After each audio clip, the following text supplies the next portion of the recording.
Kathy? How much were you planning to spend on Poppo's birthday present? Well, I've saved up about $10. Why? Well, how would you like to pool your money with mine and we'll buy him a really great gift from his two girls? Well, how much do you have?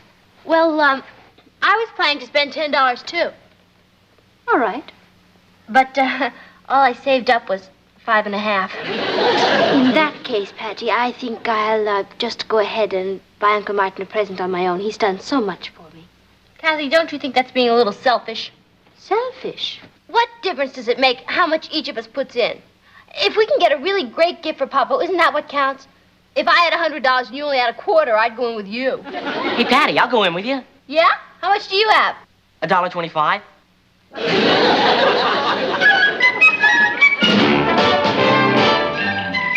Meet Kathy, who lived most everywhere, from Zanzibar to Berkeley Square. But Patty's only seen the sights a girl can see from Brooklyn Heights. What a crazy pair. But they're cousins, identical cousins all the way. One pair of matching bookends, different as night and day. Where Kathy adores a minuet, the ballet russe and crepe Suzette. Our Patty loves to rock and roll, the hot dog makes her lose control. What a wild duet, still they're cousins, identical cousins, and you'll find they laugh alike, they walk alike, at times they even talk alike. You can lose your mind when cousins are two of a kind.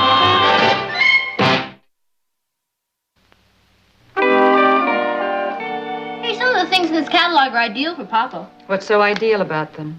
They're all under $5. Listen to this.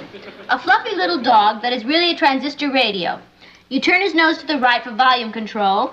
You press in his eyes for AM, FM, and you zip open his stomach to change the batteries.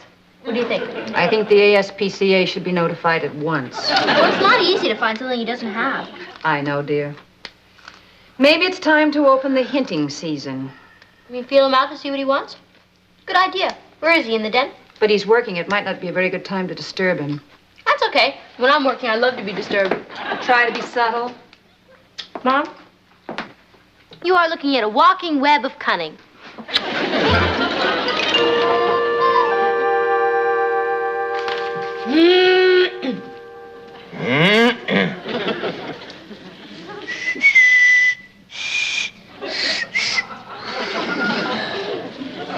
Hi.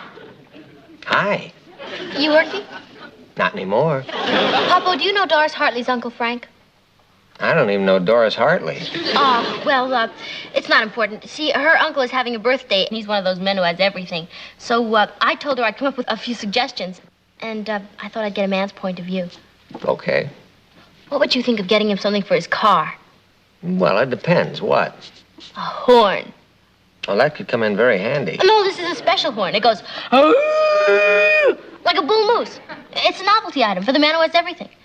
You mean everything except a female moose? You don't think it would be a kick to have?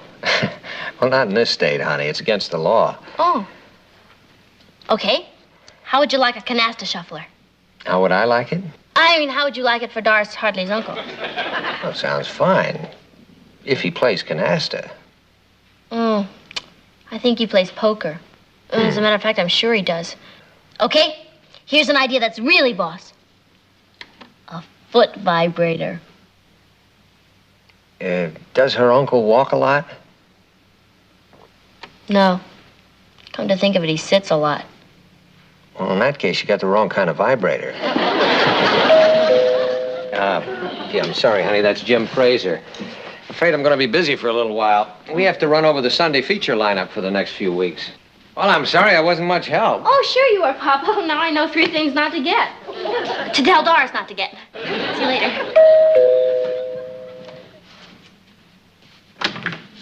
Hi, Jim. Hi, Martin. Come on into the den.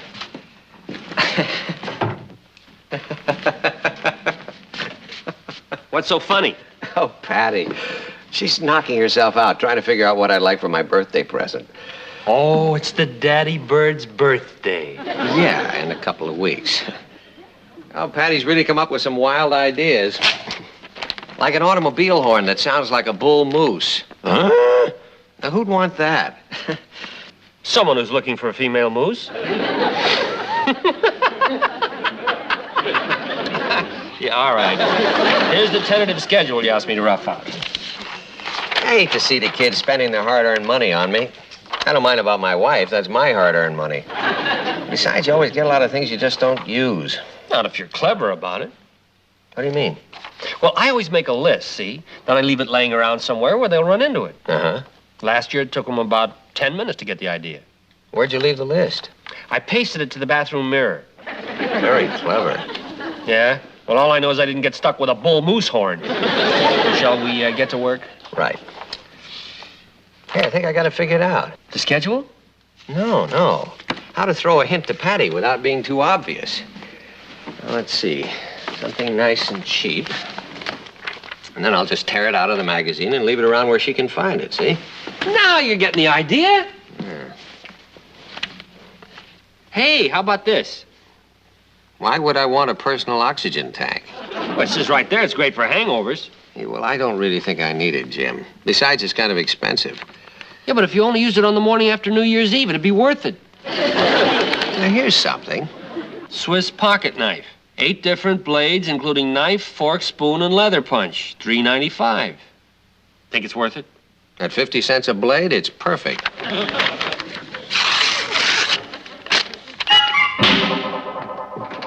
Oh, boy, Ross, are you gonna get it? What'd I do now? How many times has Poppo told you not to tear things out of magazines? I didn't tear that out. Don't lie to me. I'm not lying.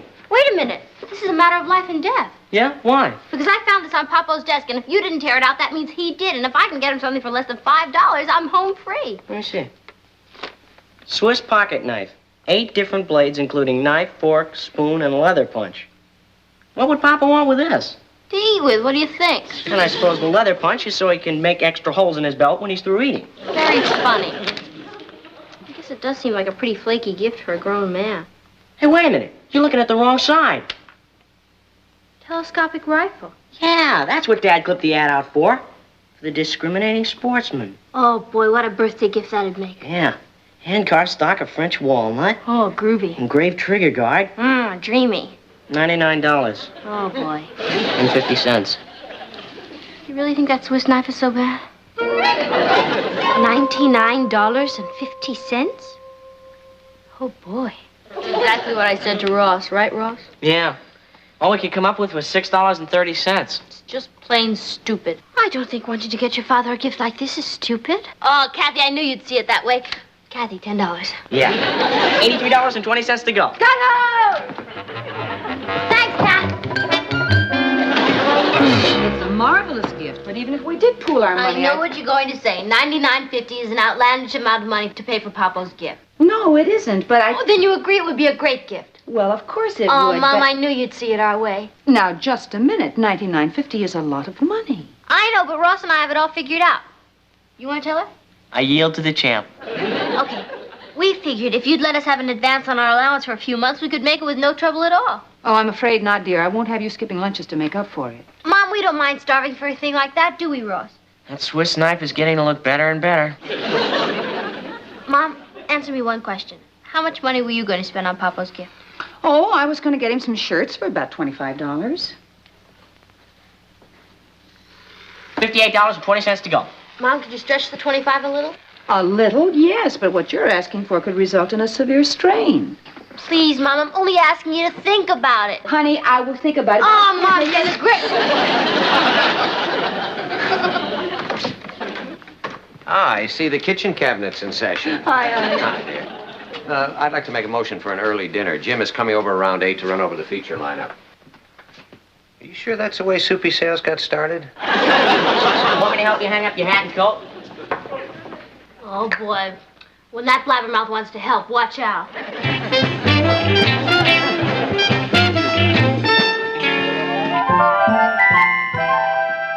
Ross, if you say one word... I didn't say what we were going to get him, just that we decided. Oh, what's the use? Now I suppose you're going to try and worm it out of us. Oh, I wouldn't dream of it. Don't you want a little hint? Absolutely not. Well, I'll tell you this. When you open that package, you'll really flip. I will? Yeah, and when you use it, you'll get a real charge. Ross. What did I say? He just means you get a bang out of it. Patty! All right, you two, that's enough. You want to spoil the surprise? Dinner in 15 minutes, dear. Oh, good. I'm starved. Well, at least that birthday present will get you out of doors, which won't hurt you one bit. Out of doors? It can't be used inside? Well, I don't think the neighbors would approve if you started firing.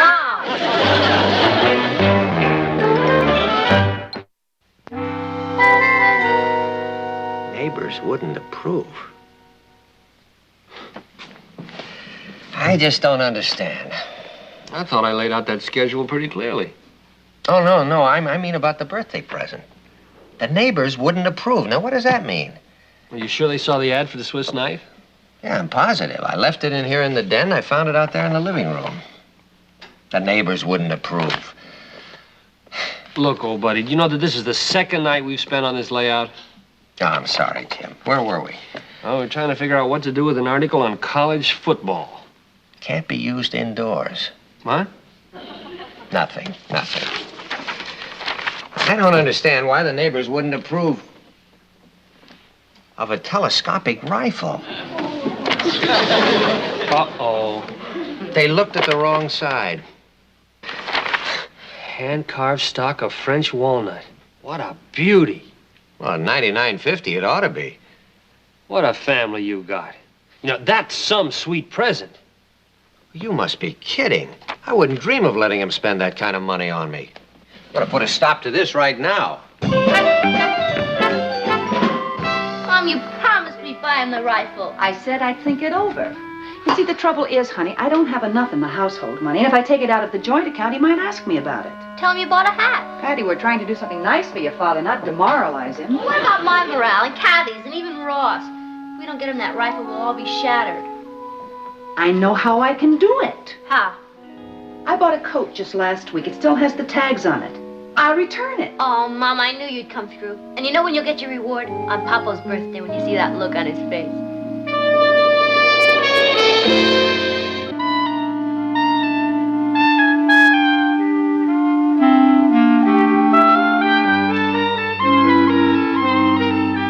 Jim, I've got to let him buy me that rifle.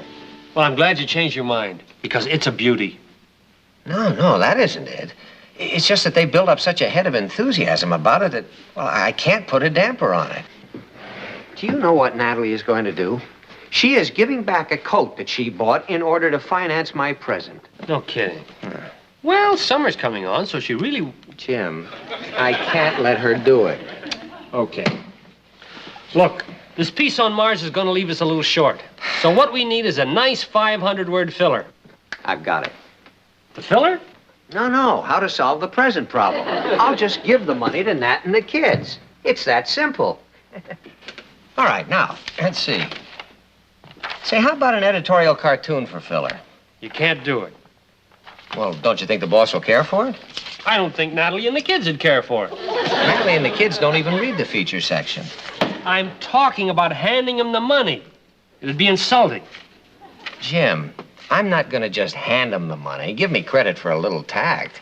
Yeah, well, how are you going to do it? Well, I'll think of something. Well, let's get back to this now. We don't have all night. Now, listen, here's a cartoon by Fletcher that's very, very good. In fact, I've been thinking of running his stuff daily. Hey, that's a great idea. We've always got this problem of filler, and this would be the perfect solution. It's like finding money on the street. Would Fletcher be interested?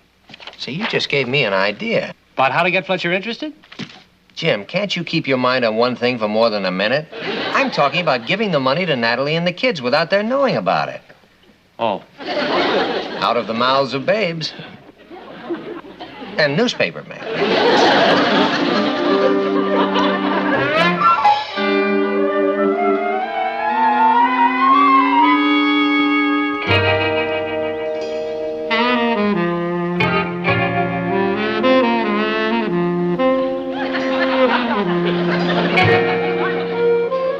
Nat? Oh, Natalie? She's not home, Poppo. Can I do something for you? Yeah, come on out here, honey, just for a minute. Yeah, Poppo? We ought to have the gardener trim that juniper. Don't you think it looks a little raggedy? Yeah, I'll have Mom tell him about it. Patty, what's new? You mean since we talked 5 minutes ago? Oh. Say, listen, why don't we take a little walk, huh? Okay, where? Over to the park? No, right here. In the backyard? Sure.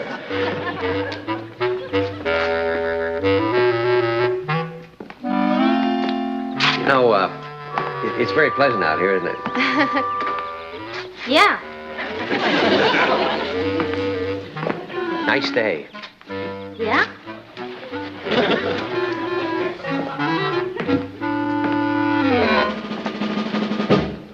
I love a good walk, don't you? Yeah.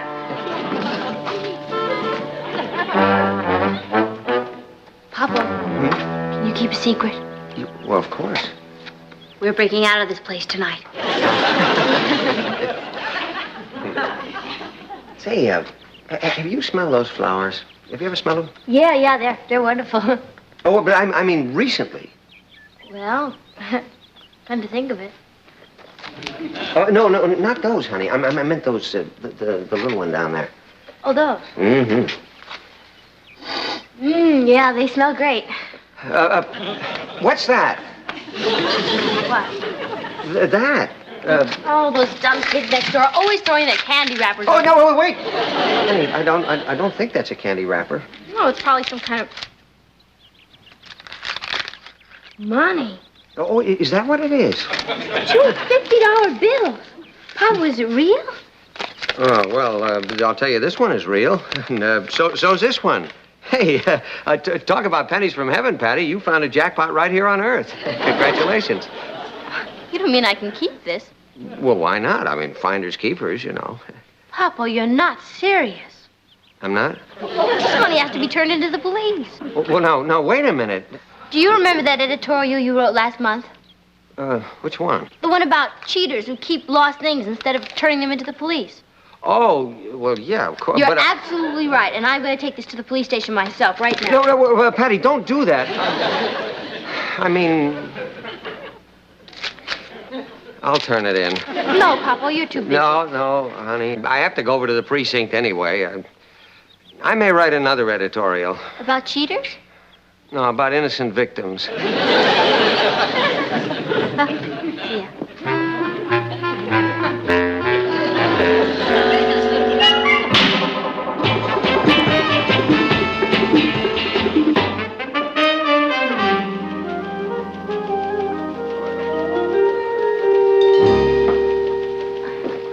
Hello. I was wondering how long you hold on to lost things before you give them back to the finder. Well, that depends on what it is. Some things we hold for 3 months. 3 months? Yeah, things like bicycles. Oh, well, this isn't a bicycle. This is cash. Oh, that's different. Yeah? Cash we hold 6 months. Well, there goes my mother's coat. What? Well, you see, we were hoping we could use the money to buy my father a birthday gift, but we can't wait 6 months. Well, let's get some of the details. Now, how much was it and who found it? $100, but my father turned it in a couple of days ago. Wow, that's different. Oh. What's his name? Lane, L-A-N-E. Martin Lane. Lane. I don't see it here. Oh, well, maybe he turned it in another precinct. Wouldn't matter. This is a citywide lost and found list. Oh. Well, maybe he turned it in anonymously, you know, like in a plain white envelope. In that case, we'd have a record of the $100 having been turned in. Sergeant, my father said he turned in that money, and either your list is wrong Or what? or I refuse to say anything on the grounds that it might incriminate me.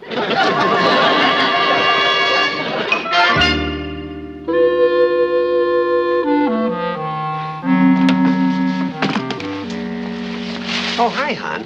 Say, where's Patty? Oh, she went downtown. What are you doing home? Well, Are you returning that? Yes, it's just not my color. I thought you were wild about blue. That was last year. Well, I like you in blue. Honey, my mind's made up. Well, you're not going to take it back today. Well, I'm going to play bridge, and the store's right on the way. Nat, say, listen, do you remember that money that Patty found a couple of days ago? Yeah? Well, I just got it back from the police department. Nobody claimed it. Is that right? Yeah, how about that? You really like me in blue. Oh, yeah. That's good enough for me. Since I'm going to the bridge game anyway, I might just as well wear it. Why not?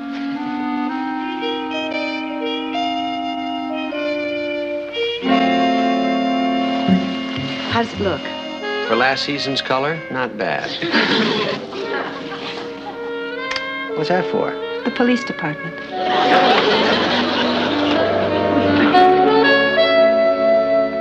Oh, Mom, am I glad you're home. What are you doing with that coat on? I'll tell you about it later, dear. I've got to go now. Mom, you gotta put the tags back on or they'll never take it back if you wear it. Patty! I got wonderful news for you, honey. Nobody claimed that money you found. It's yours. Mine. Yep, I just came from the precinct. Well, Patty, aren't you happy about getting the money back? Happy isn't the word for it, Poppo. I'm overwhelmed.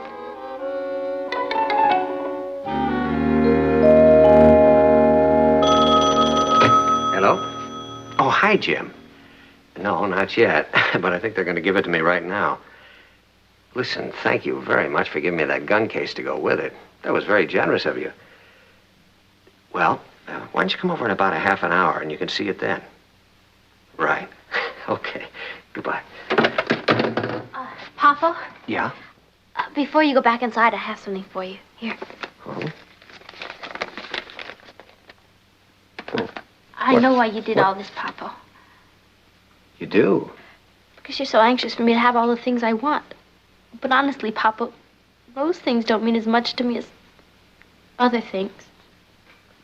Patty, what are you talking about? I went down to the police station yesterday and they told me you didn't return that money. Oh. Well, Patty... No, let- you let don't me- have to explain, Poppo. I'm sure you had a very good reason for doing what you did. Now, Patty, I have to tell you... No, Poppo. This isn't much, but it's from me to you. Patty. Now, Patty, this is one time when a father insists on the right to explain.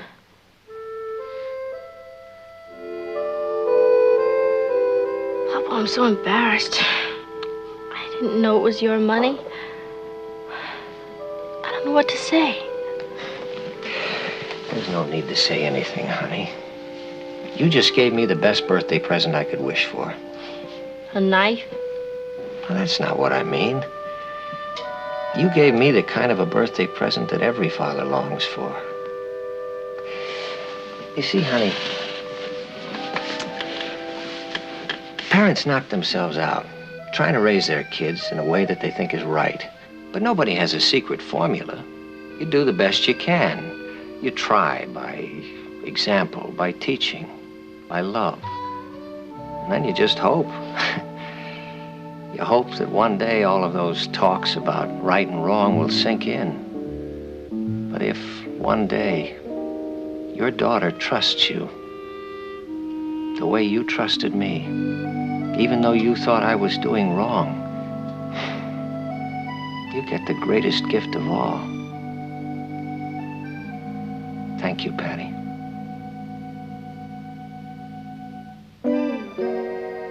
Happy birthday, Poppo.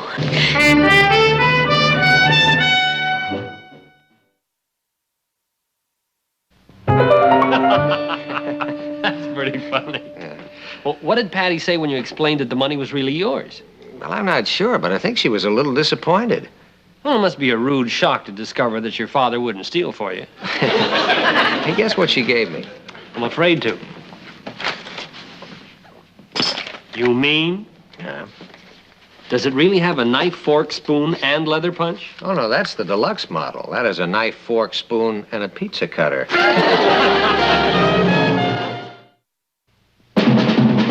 Here's Kathy, who's lived most everywhere, from Zanzibar to Berkeley Square. The Patty's only seen the sights a girl can see from Brooklyn Heights. What a crazy pair, but they're cousins.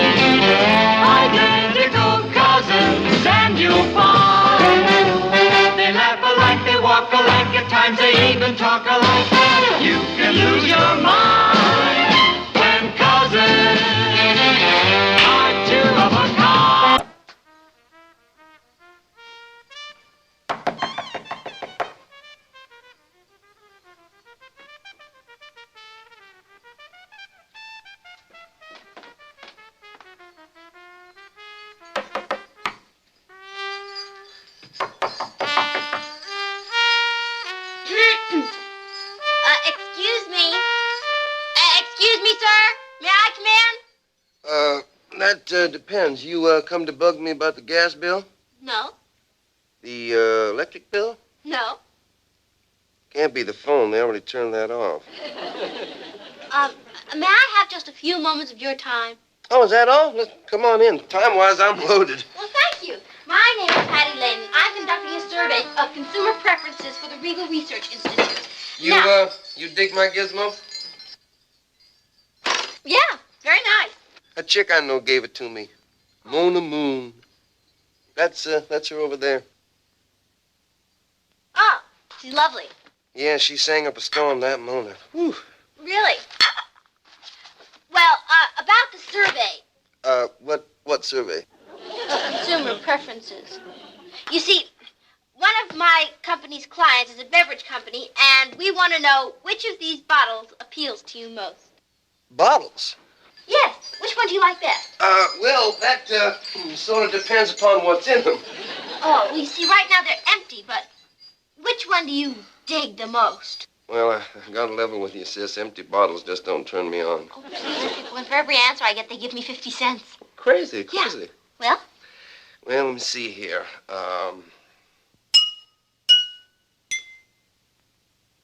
That's a winner. Bottle number 3. Now, why do you like bottle number 3 best? Are you putting me on? No. Don't you hear that crazy F sharp? Crazy F.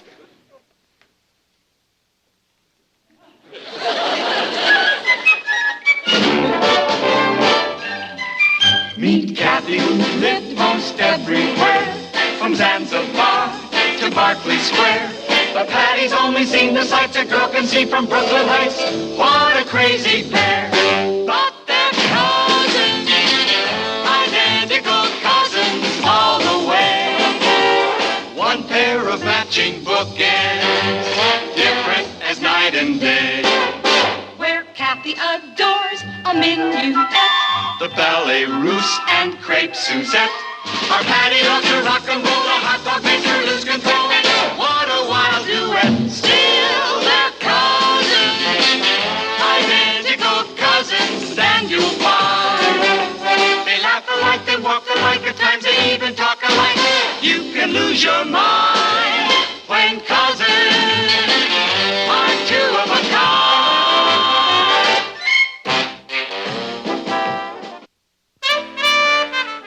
You mean this combo of yours, Garrison's Gases. GGG for short. Also stands for Go Gate Go. It's quite a gimmick, isn't it? With Yeah. 3 G's. It's cute. Yeah. I don't know why it never caught on. Your combo hasn't had a job in 3 months, huh? No, not since little old Mona found another groove and bailed out. Oh, I see. When Mona left, something dear went out of your life, huh? Yeah, employment. That's terrible, Mr. Garrison. Don't call me Gate. Come on. Oh, thank you. I mean, it's awful for a talented artist like you to be living in a garret like this. You know what, Mr. Gate? You need someone to take care of you. Yeah, that's what I kept telling Mona. Oh, what did she say? Yeah, she stood in the doorway there. She laid a big baby blues on me and said, "Flake off, Charlie." Chick really had soul. Mr. Garrison, could you spare a moment of your valuable time? Uh-oh. Who's that? The lady of the land. Who? Landlady, Madam Scrooge. Don't go away. You growled? Mr. Garrison, your rent is now 9 weeks overdue. Well, time do fly, don't it? No, Mr. Garrison. Ma'am, look, if you just wait till my ship comes in. Oh, I've heard that before. Boy, have I heard it. But, ma'am, see, if we get this booking I'm expecting, I'll lay the bread on you, honest now. By next Saturday, Mr. Garrison, or Outsville. Outsville? Hey, you're here. That's cute, ain't it? Just remember what I said, Mr. Garrison. Yes, ma'am, the bread, like Saturday. Not like Saturday. Saturday. Ma'am, you heard about this war on poverty we're having? What about it? Why are you fighting on the wrong side?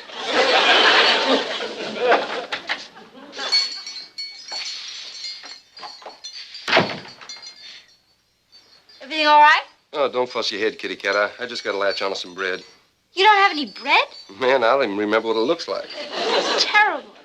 Look, Kate, we only just met, but I like you very much. Well, turnabout is a way to play. I think you're something else too, Buttercup. Thank you. And tonight you're coming home to my house for some good home cooking. Hey, that's like Twisty. Yeah, I'll call my mother. She'll be thrilled. She will. Yeah, you're an artist. And you won't always be living in this garret. Yeah, that's what my landlady said.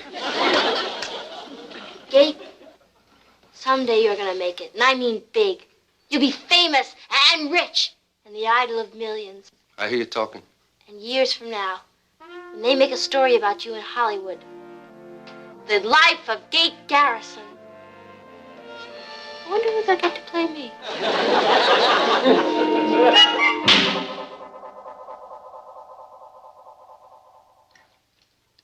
I want to try some more steak, Gate. Crazy. This steak is a bear for fair, ma'am. No, it's sirloin. Oh, you mean you like it? Oh, yes, ma'am. This is tough. It is? Oh, I'm sorry. Mom, tough means great.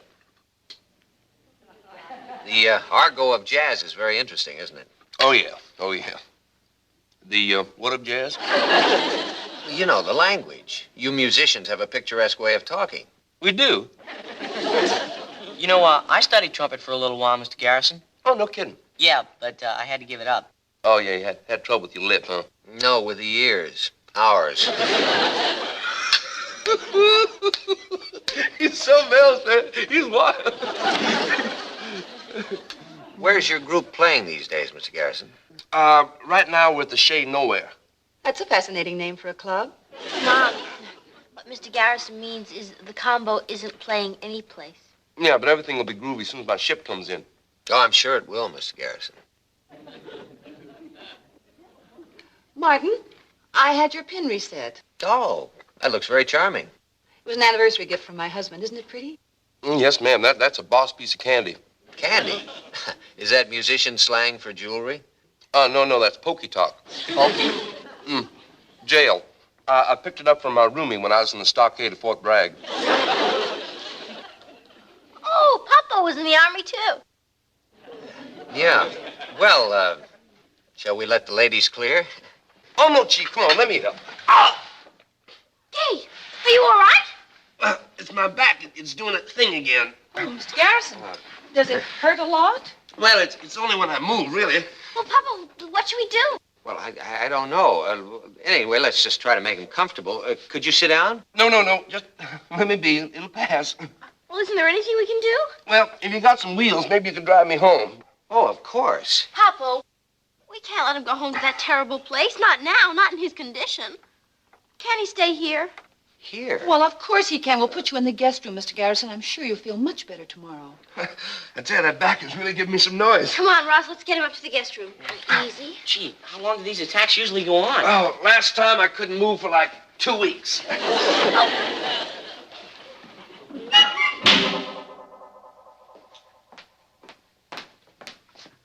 Yeah, greetings, ladies. Good morning, Mr. Garrison. How's your back? Oh, well, it's not bad, but they ain't whistling Dixie either. May I fix you some breakfast? Oh, no, thanks. Buttercup already dug me up some. I see she also dug you some wardrobe. Oh, yeah, well, she figured my threads needed pressing. These are the pop cats. Yes, I know. Oh, look, the thingamahoo in your fiddly-dee is loose there. Oh, my goodness. Oh, I'll have to get the safety catch repaired. Yeah, you better do that right away. You might lose it. Oh, that'd be terrible. It has great sentimental value. Oh, yeah, diamonds always do. What's taking place in the pot over there? Beef stew? Oh, beef stew is a groove. I love it. Kathy, would you peel some potatoes, please, dear? Certainly, Aunt Natalie, as soon as I finish the dishes. Oh, hey, listen, peeling potatoes happens to be one of my licks. Let me. Oh, no, I'll do it. What, and get the leavings on you?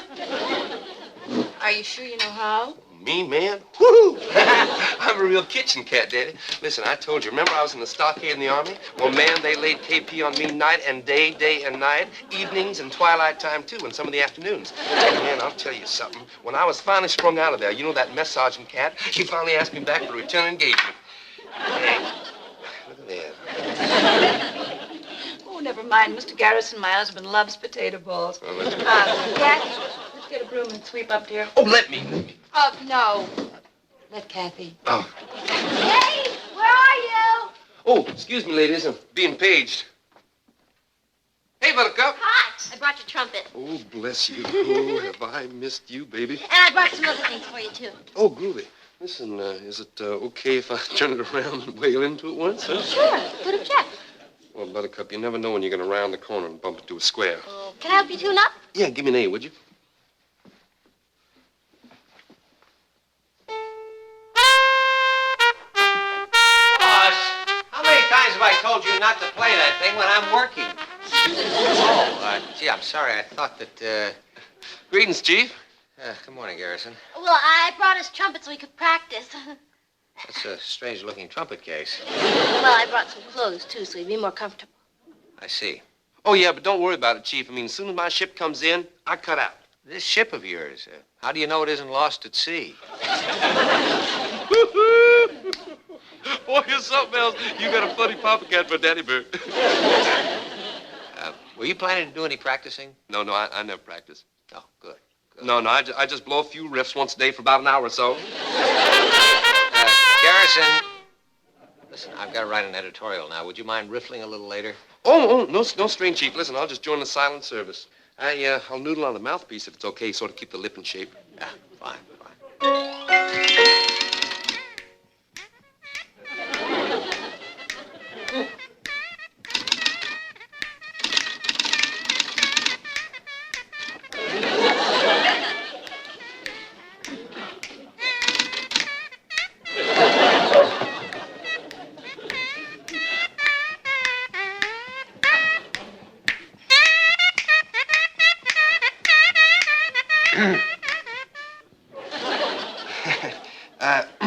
Just noodling, Chief.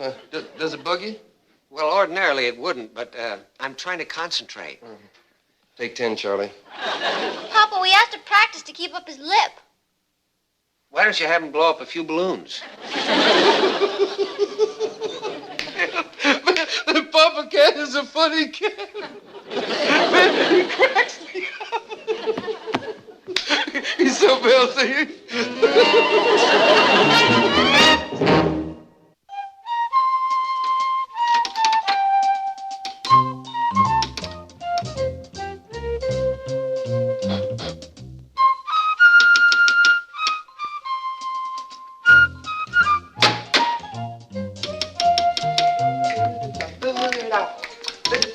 Hey, what's happening, Chief? Oh, well, I can't seem to get this thing working. Oh, here, man, let me. Come on. You know how to fix a typewriter? Oh, you heard of Know How? I wrote the book, How to Know How. Move, Daddy. I'll take a crack at this thing, fix her up for you.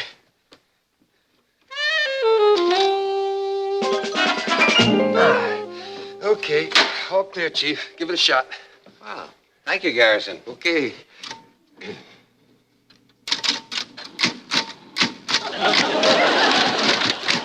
Hey, that's groovy. Yeah. But it's spooky, too. Yeah. You want me to take another crack at it, Chief? No, thank you very much, but I think I'll use a pencil. Oh, you want me to, sharpen it? No. There's just one thing you could do for me. Yeah, what's that, Chief? Pull the plug.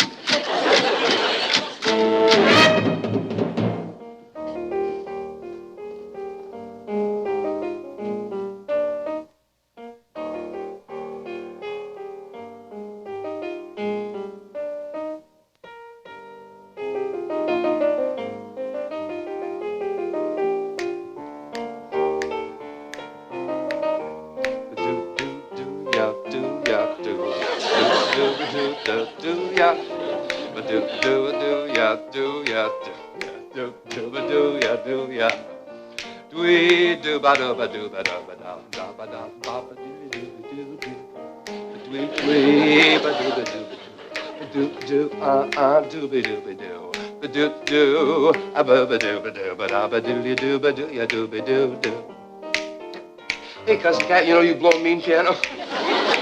You see, Cat? And you didn't think you could play jazz.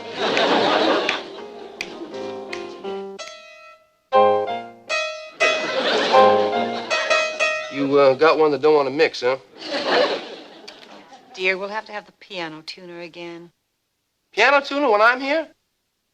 You can fix a piano? Man, does President Johnson know how to barbecue a steak?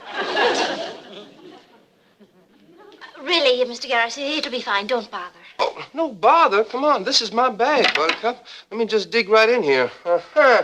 I see the problem. That's the beauty right there. Okay. Listen, sis, you can do me a favor. Why don't you fetch me a hammer, pliers, a little roll of black tape, and a big can of beer, huh? A big can of beer? Yeah, well, this is thirst-making work, you know. I'll just dig right in here.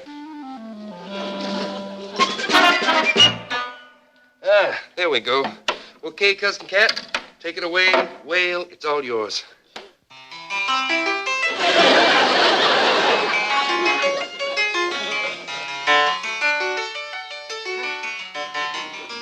Hey, listen to that. That's something else, ain't it? Yes? But what? What happened to the piano? Oh, ain't that a gas? Huh? I gotta find out how I did that, man. I could make a lot of sick pianos real well. Hi, Poppo. You're home early?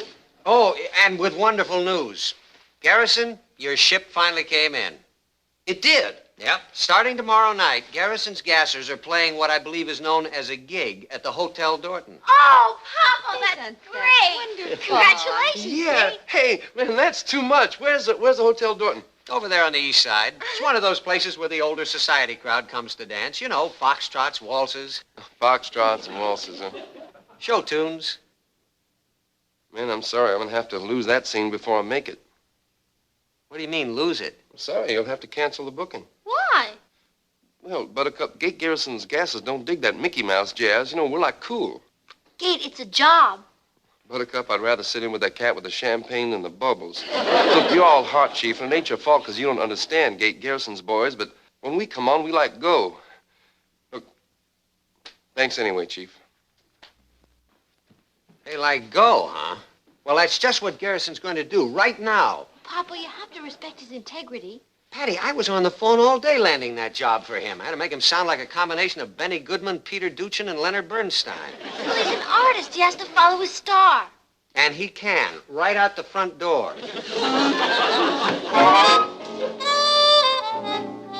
Garrison, I'd like a word with you. Oh, yeah, go ahead, Chief. I'm just getting ready to split. Kate, you're not leaving. Oh, yeah, Buttercup, I gotta move on. Yeah, Chief? Well, Oh, where will you go? Oh, down Subway, probably. You know, vamp a little till something comes along. The subway? That's terrible. Oh, no, it's not so bad. No, I'll find me one of them old-fashioned streetcars. You know, the ones you can really stretch out on those long seats. You were saying, Chief?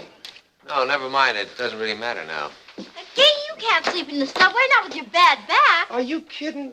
Buttercup, my back is just fine, just fine. Are you sure? Oh, yeah, oh, yeah. Oh! Oh, no. Poppo, you can't let him leave. Not like that. No. Obviously, somebody up there wants him right here.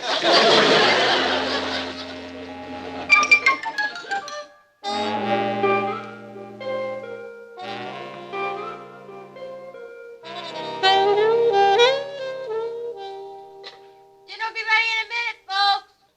Good. Hey, where's Garrison? It's not like him to miss a meal. Oh, he said he had to go out for a while. Well, that's a step in the right direction. What are you looking for? Nothing. You've been poking around this room. What is it, a one-woman treasure hunt? Martin, I didn't want to upset you, but I've lost my diamond pin. Oh, yeah. I've ransacked the house. I can't find it any place. Well, now, just a minute. Hey, kids, would you come in here a minute? Well, it must be around here somewhere, man. What is it? Listen, has either one of you seen your mother's diamond pin? No. I seem to have misplaced it. Oh, Mom, that's terrible. I was sure I had it in my jewel case. Gee, maybe a thief snuck in and heisted it. Oh, no, that's impossible. There's always somebody around the house, especially since we acquired Garrison as a permanent boarder. Hey, cats! Look me over. Kate! You got a new suit. Yeah, new threads, new everything, just like I promised, Buttercup. My ship came in. Oh, what happened? Well, I'll tell you all about it. Don't go away. Isn't that great? He found a job. Yeah, or something. What do you mean, Martin? Well, I'm not sure, but you gotta admit, prosperity came around the corner awfully fast. Poppo. Surely you're not suggesting that Kate Well, took... now, he's not a pillar of the community, you know, and, I mean, he did say he spent some time in an army jail. So? Yeah. He seemed almost proud of it. Dad, Gate wouldn't steal. Okay, he's a little unusual, but... Well, I hope that's all he is, son, but I think I better have a little talk with him. Wait, Poppo. Aren't you being a little unfair? Well, in what way, honey? Just because Gate got some money, you're jumping to a wild conclusion. Patty, I said I was just going to talk to him. Well, isn't that just as good as accusing him? Don't you see how hurt he'll be? Now, Patty, don't worry. I'll be very, very diplomatic, believe me. Poppo, you can't. I know Gate didn't take that pin. What makes you so sure? I guess I better tell you. Tell us what, Patty? I took the pin. Patty, what are you talking about? Well, I wanted to wear it to the dance last night, and while Richard and I were Watusiing, it disappeared. Honey, why didn't you tell us? Well, I kept hoping it would turn up, and I was afraid to say anything. Patty, I don't understand. I mean, you know, no matter what you do, you can always tell us about it. Well, folks, this time I'm leaving, and it's for real. But before I go, I want to let you know from the leader on down that you've been a grand group. Gate, can I get in touch with you any place? Well, no, Buttercup. I'm not going to be anywhere you can reach me. Oh, well, you won't keep in touch with us, will you? Well, not for a long, long while, but I hope I can come back and pay back you cats for everything. You wouldn't like to pay us back before you leave, would you? Huh? Nothing. Oh, hey, what's the matter with me? I got something for the mama cat. For me? Oh, yeah, it's that bobble bubble the chief gave you. I found it in my room just now when I was packing. You found it in your room? Yeah, it must have dropped off when you were cleaning up. You better get that safety catch fixed on it right away. Oh, yes, I will. Did I say something strange? Not at all.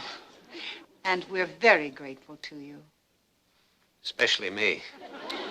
Gate, can I ask you a question? Buttercup, you could ask for the moon. I'd give it a good try. Well, why can't you tell us where you're going to be? Well, I'm going to be on board ship for the next year. On board ship?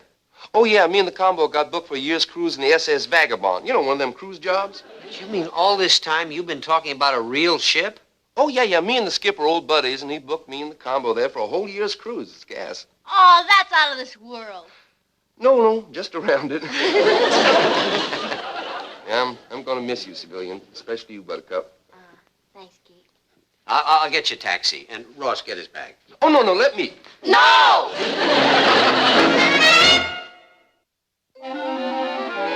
Well, you folks have really been a groove. It's been our pleasure, Gate, really. Your cab's here. Oh, crazy.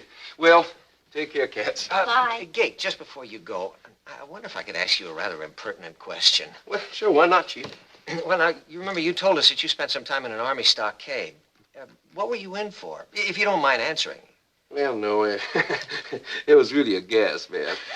See, I had this little combo on the base, you know, Garrison's Grenadiers. Always with the 3 Gs, see. Anyway, so one night this Eagle Cat comes in. Eagle Cat? Colonel. Oh. Hey, you catching on, babe. Oh, thank you. Okay. Yeah. So, anyway, they're having a party for the big brass, you know. So the Eagle Cat comes up to me, and he wants me to play Happy Birthday. And you wouldn't? Right. So he looks at me like this, and he says, Garrison, that's a direct order. You know, just like that. And you still refused? Because of your integrity. Because we didn't know it. Happy. Well, listen, you know, Garrison's boys don't play that icky jive anyway. When we come on, we go. And I better right now, so take care, you cats. Later. Bye, Gate. Have a good trip. Don't get seasick. He's something else.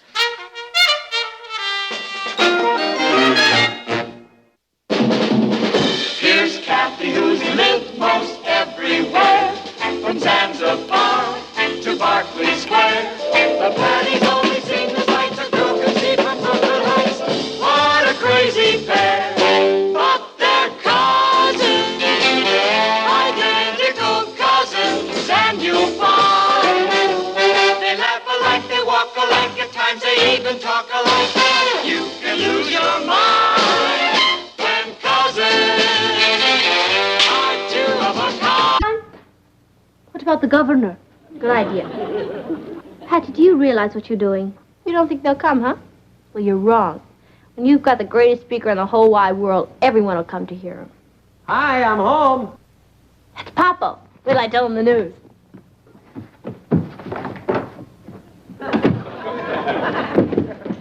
Oh, boy, Poppo, I got some hot news for you. Hello, Patty. Oh, hi. You know Mrs. Donovan, our creative writing teacher? Uh-huh. Well, she told us to suggest a guest speaker for the class next Monday, and I got the greatest speaker in the whole wide world. Gee, that's wonderful. You don't know the half of it. Mrs. Donovan's so flipped out, she invited other teachers to hear the speaker.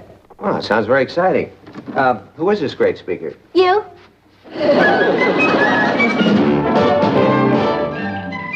Meet Kathy, who lived most everywhere, from Zanzibar to Berkeley Square. But Patty's only seen the sights a girl can see from Brooklyn Heights. What a crazy pair! Thought they're cousins, identical cousins all the way. One pair of matching bookends, different as night and day.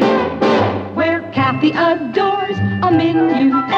The ballet russe and crepe Suzette. Our Patty loves to rock and roll, the hot dog makes her lose control. What a wild duet!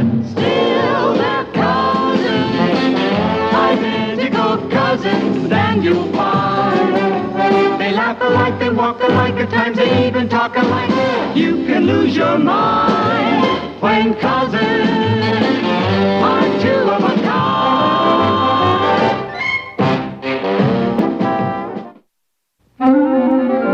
Poppo, you can't say no. I just did. But you didn't. You already committed. You're committed. I'm not. Well, either way, the point is you've got to make a speech in front of that class. Patty, you had no right to tell Mrs. Donovan I was going to be there without asking me first. So I got carried away. Poppo, I thought you'd jump at it. It's an opportunity to talk to the future writers of America. Yeah, but I have a newspaper to put out. I just can't get away on Monday morning. Poppo, when was the last time I asked you for a favor? This morning. Boy, if I can't bring in my own father, I'll be the laughingstock of the whole school. You love to make speeches. That's right, and I'm going to make one right now. Patty, in the future, when you want something from someone, have the courtesy to ask them first. You can't go around making commitments for other people. Now, that's something you're going to have to get over. Is that clear? Can I ask you one question? Yeah, what is it? Why won't you make a speech in front of the class? Patty! The wheels are in motion. It's like a juggernaut that can't be stopped. Well, just be sure it doesn't run over you. Where's your mother? In the kitchen. Any luck? Oh, yeah. Lots of it. All bad. He wouldn't do it. Oh, he'll do it. He just doesn't know it yet. I think you'd better get another speaker. Have I ever missed yet? She didn't even ask me, Natalie. Now, how could Patty be so irresponsible? I suppose she was sure you'd accept. Huh? Martin, you're going to spoil your dinner. Well, one little olive? Ah, she's going to have to tell Mrs. Donovan she spoke too soon. But you do like to make speeches, Martin. But that's not the point, Natalie. I mean, it's one thing to be a guest speaker, it's another thing to be a captive. Besides, I couldn't make it on Monday morning anyway. That's when we have our staff meetings. She's just going to have to get somebody else. From the way she talked, I don't think she's planning to get anybody else. Oh, it's not my problem. I hope not. Martin. Oh, one little radish?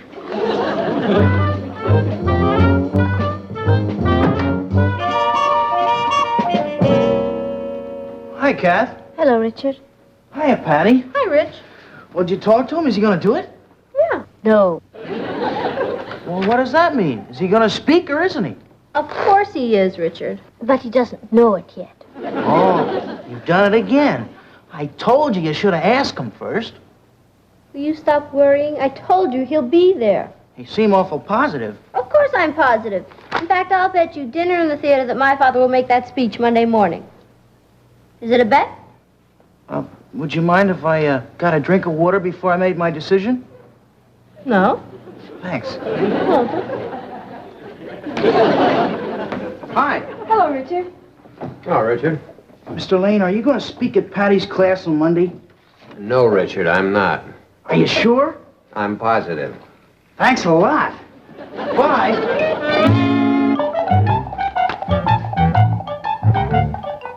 It's a bet.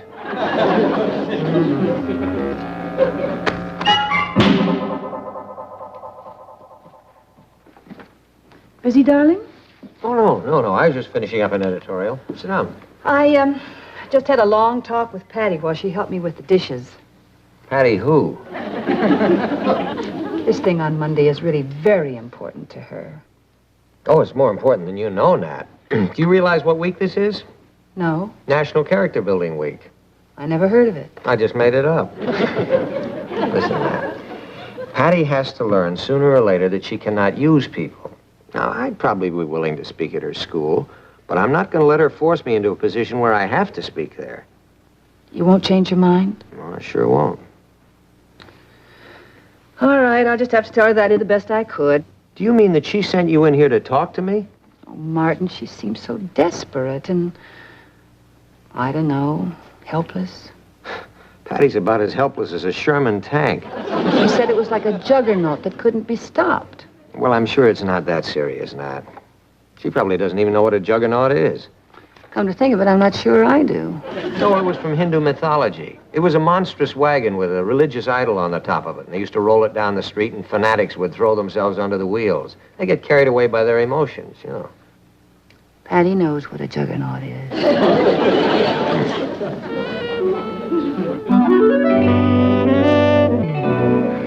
Uncle Martin, are you busy? No. I was just finishing up an editorial. Sit down. Thank you. Oh, my, isn't that interesting? It must be wonderful to be able to influence so many people.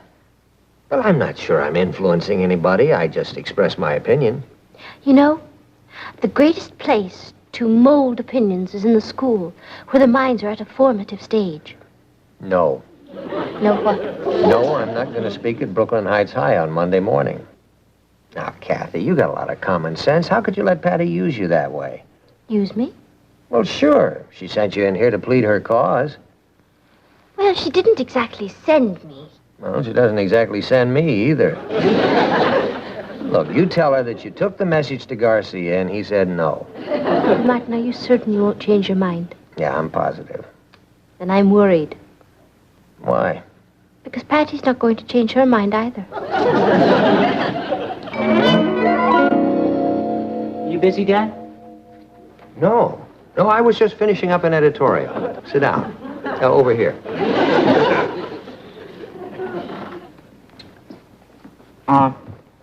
I'd like to talk to you about Patty's birthday. You see, I figured that this year, instead of giving her handkerchiefs or something, we might do something nice for her.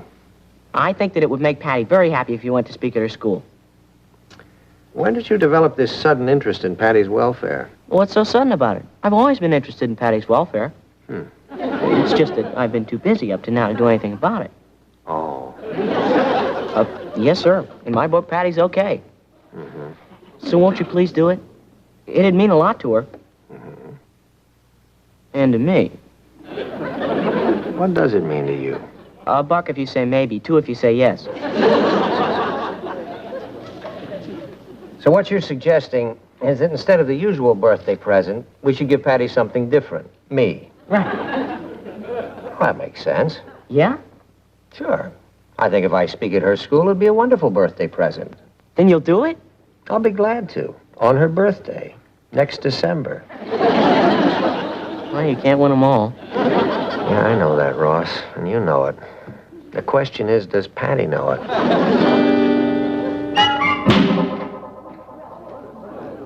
Ross, here. Well, how'd you do?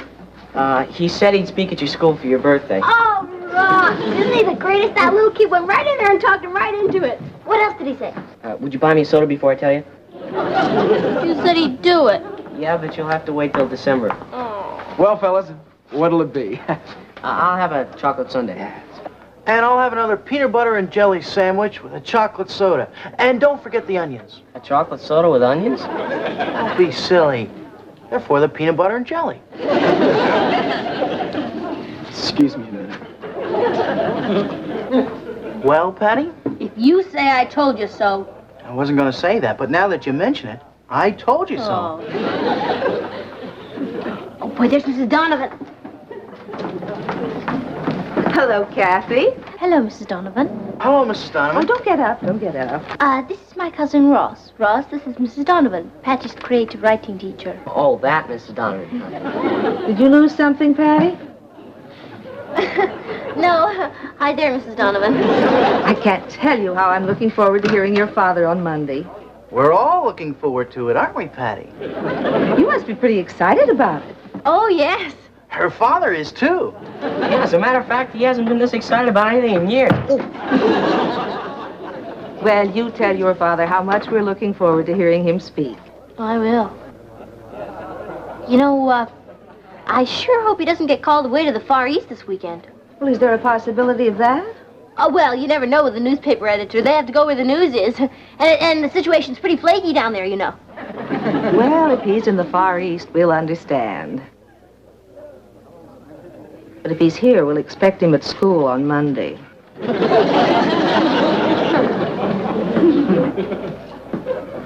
Well, what are you going to do now, Patty? It's very simple, Richard. I'll just figure out a way to get my father to the Far East for the weekend. The important thing to remember about writing is that the creative faculty is there for all of us to use. But like any other faculty, if we want to develop it, we must constantly use it and improve it. I thought you'd gone. Aren't you playing golf today? No. I called Eddie Sheldon and told him to go on without me. What are you doing?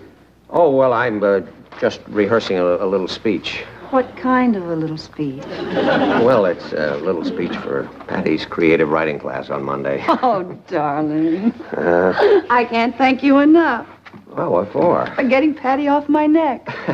Oh, she's going to be so tickled. Well, to be perfectly blunt about it, I'm not really doing it for Patty. No? No, I got to thinking about it, and I decided, why should I deprive the whole class? You mean why deprive him of the greatest speaker in the world? Yeah. No. Well, okay, yeah. Wonder if Patty knows how lucky she is to have a father like you. Well, if she doesn't, I'll tell her. You know, I had to change our whole staff meeting around to do this, and this thing is really developing. I mean, it's something a lot bigger than Patty would bargain for. What do you mean? Well, I told TJ about it, and he thought there might be a story in it. So we've assigned a reporter and a photographer to cover my speech. You know, famous editor addresses his daughter's creative writing class. I thought you were going to address the class. Well, I am. Oh. I think it's just marvelous. Wish I knew where Patty was. I'd call her. Yeah, I can't wait to see the look on her face when I take her off the hook. I'll let you know what happens, Richard.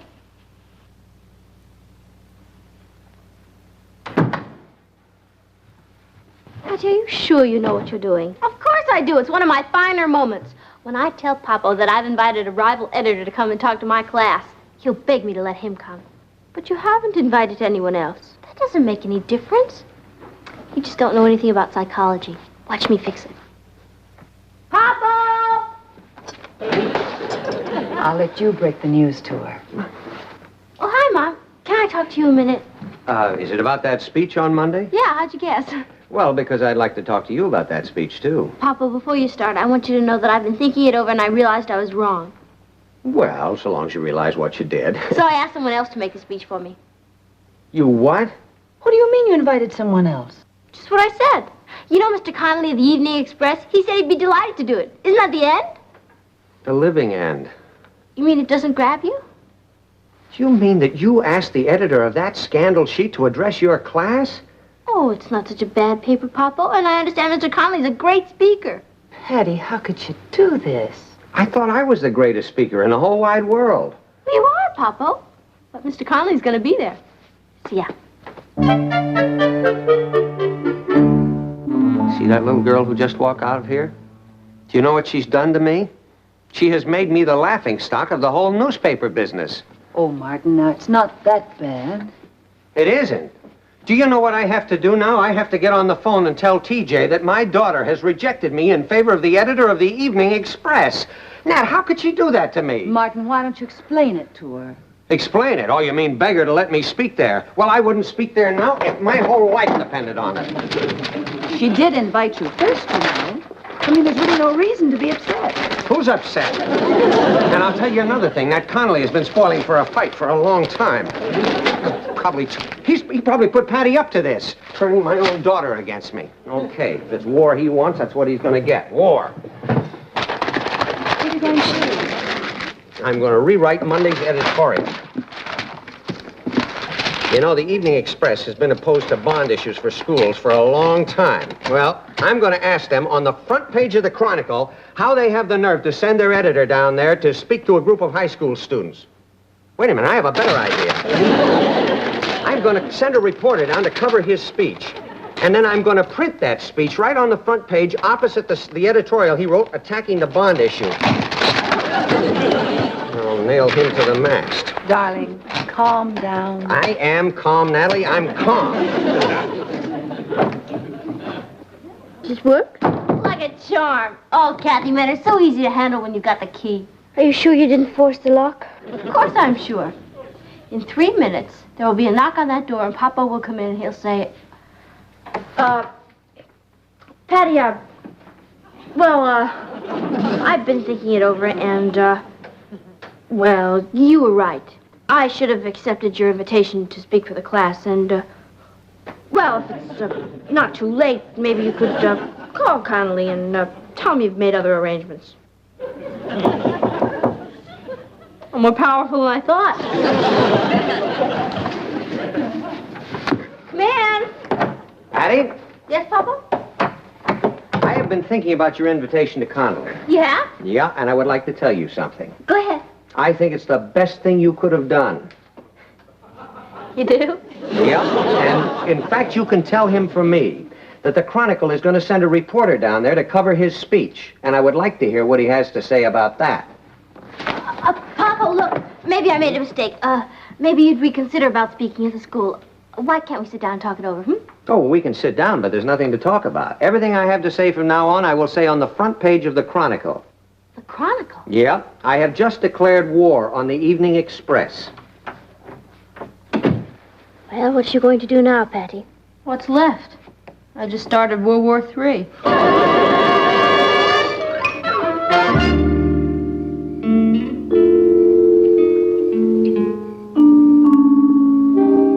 Patty, Hi, Rich. Kathy told me the bad news. I've done it again. No, you haven't. This time you've outdone yourself. You've got 2 speakers who aren't going to speak, and you started a newspaper war. You know, that's what I like about you, Rich.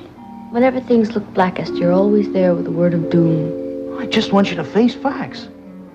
I can't. Well, why not? If I did, I'd kill myself. You never even asked Connolly to speak, did you? I may be a lot of things, but I'm not a traitor. I wouldn't go to that scandal sheet if you paid me. Do you know they've been against every bond issue for new schools? The only person I wanted to speak there was my father. Have you ever heard him speak, Richard? He's really great. He gets so excited about everything he says, and he gets everybody else excited. I guess he's just about the greatest speaker in the whole wide world. Except Monday morning. Except Monday morning. Don't worry about those tickets, Rich. I'll get them, and you decide where you'd like to have dinner. Oh, don't worry about that. You can forget our bet. I'm worried about you. The president of the school board is going to be there Monday morning. Your father is sending a reporter, and you haven't got a speaker. Think anybody will notice? You could go to Mrs. Donovan and explain. On Saturday? Well, what about the... I tried. She's not listed in the phone book. Well, there's one other solution. Oh, I thought of that. But I'm a coward. Tell your father the truth. Kathy thought of that. I can't. Well, why not? Richard, the reason Poppo is not going to school in the first place is because he thought I tried to force him into it. Don't you see, if I go to him now and tell him what I've done, he'll think I'm using even more pressure to get him to do it. I can't. It's my own private little disaster. Well, if it's any help to you, I'm on your side, Patty. Sure, it helps, Rich.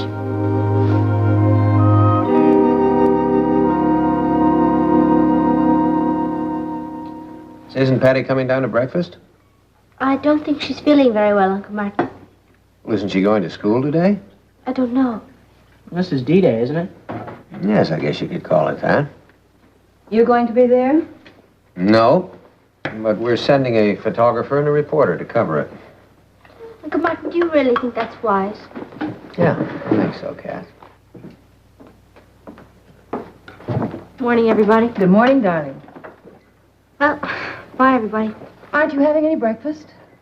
I'm not hungry. Well, I must say you don't seem very happy in your hour of triumph.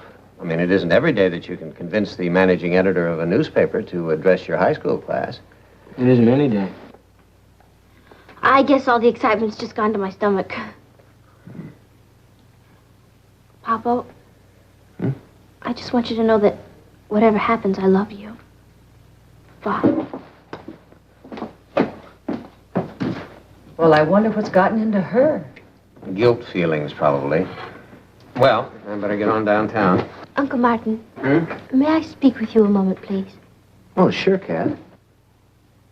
Privately? Oh, well, why don't we go in the living room? Ross, you can help me clear. Haven't you ever heard of the child labor laws, Mom? Besides, I won't eavesdrop. Ross. Good morning, students. Well, this is a red letter day for the class. And on behalf of the entire class, I'd like to thank Patty Lane for arranging to have her father address us. Now, this is Mr. Dratler, the president of the Board of Education. And, of course, you all know Mr. Lewis, our principal. Oh, and Mr. Lane's speech is being covered by the New York Daily Chronicle. Now, before her father speaks, I imagine Patty has a few things she'd like to say to us. Patty?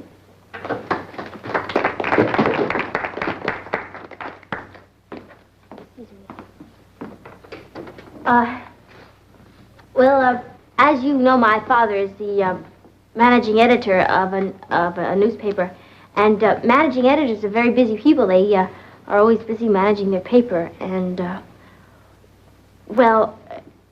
one person shouldn't really commit another person to do something unless she checks with him. So I'm here to apologize to you because... Because I'm late.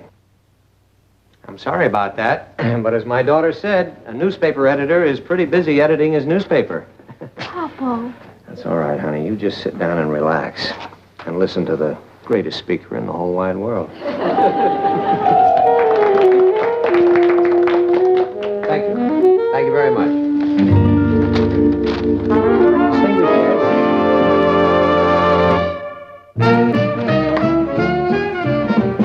Hi, Dad. Hi, darling.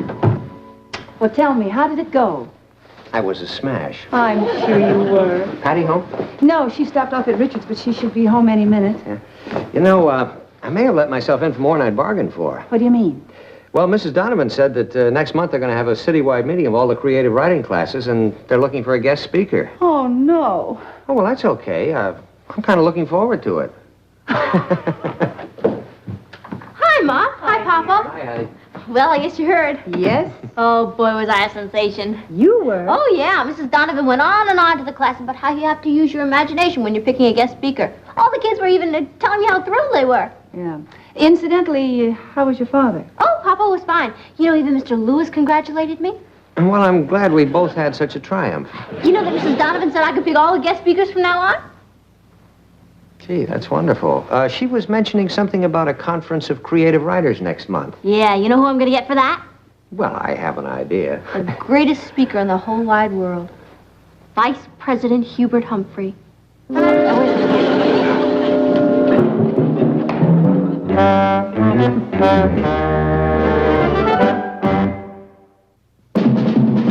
What a crazy pair, but they're cousins, identical cousins, and you'll find they laugh alike, they walk alike, at times they even talk alike. You can lose your mind when cousins are two of a kind.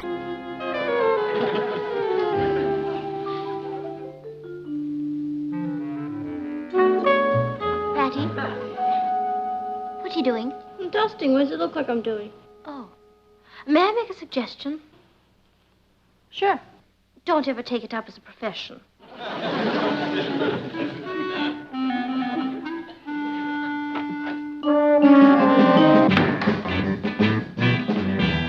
Patty, have we got any steak in the house? We're having chicken for dinner. What do you want to steak? Ross, what happened to your eye? I was attacked by a monster. Oh, you mean some bully did that to you? Forget it, Patty. Just tell me where I can find some steak to put on this eye. No, I'm not going to forget it. What do you think sisters are for? I'm not going to sit here and let something like this happen to you. Gee, Patty, I didn't think you'd get so steamed up about it. Well, of course I'm steamed up. Now, who did that? His name's Jerry Mitchell. He's a new kid at school. Well, He's about 3 inches taller than I am, and he weighs about 10 pounds more than I do. how did the fight start? Well, I don't know. At recess, he started shoving me around, and when I told him to cut it out, he belted me in the eye. Come on.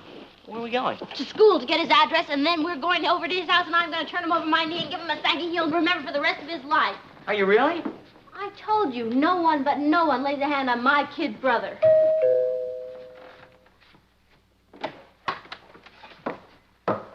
Hello, I'm Alan Mitchell. You are?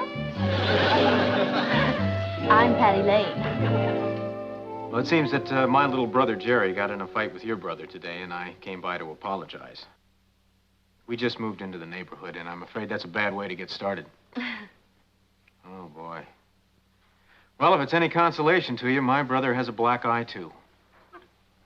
You gave his brother a black eye? You ought to be ashamed of yourself. What? Come in, won't you, Mr. Mitchell?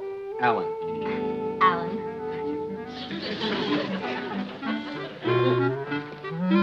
Oh, boy.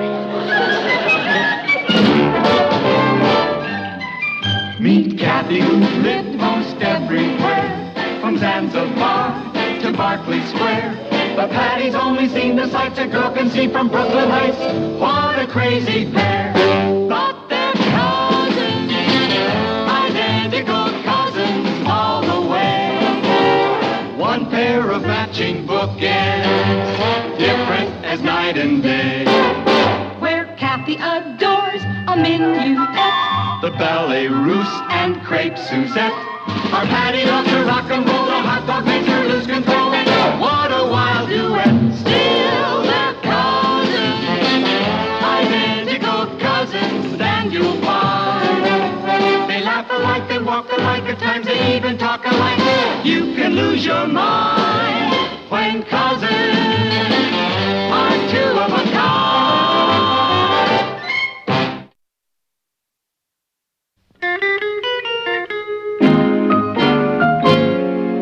As a matter of fact, we were just on our way over to your house. Oh? What for? Well, to apologize. Apologize? That's right. As I was saying to Ross, one just doesn't go around getting into fights with new neighbors, does one? I didn't get into a fight with him. He got into a fight with me. Ross, why don't you go find yourself a steak, I'm terribly sorry about this. Ross must learn to control his temper. No, I'm not so sure it was Ross's fault. I have a feeling that Jerry likes to fight. Well, don't you worry. I have a feeling they're going to be very good friends. Well, I hope so. I believe in being neighborly, Alan. Where are you from? Oregon. Oh. Yeah, we just moved here last week. You planning to stay for a while? Yes, My dad just bought a sports car agency here in town.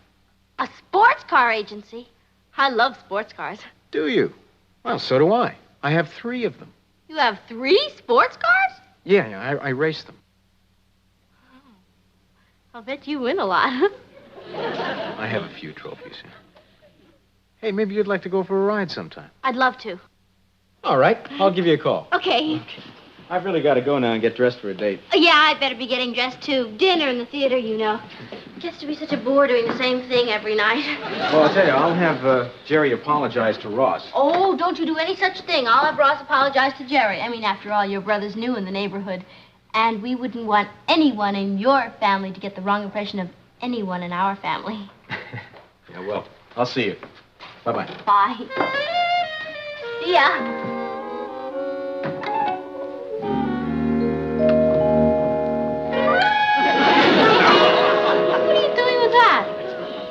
We didn't have any steak in the house. Besides, it's none of your business. You're not a member of my family anymore. Oh, come on, Ross. I did it for your own good. You're a Benedict Arnold. Do you want to be known as the town bully? No, and I don't want to be known as the town punching bag either. You're not going to be. You and Jerry Mitchell are going to be very good friends. Why? Because he's going to be your brother-in-law.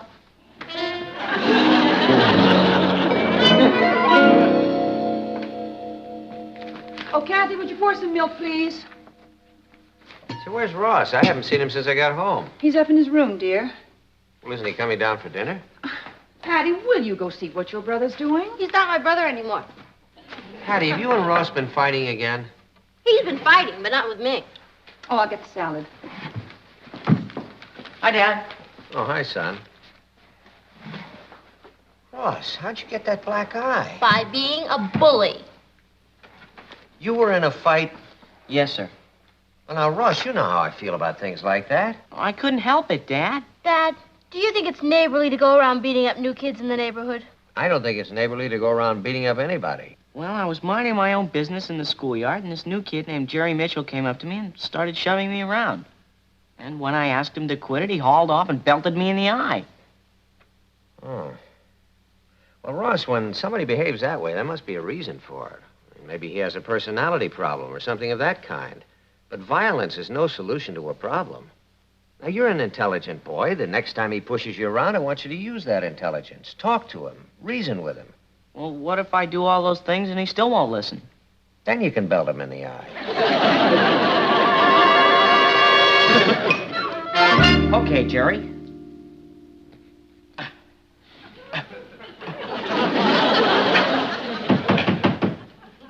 Who is it?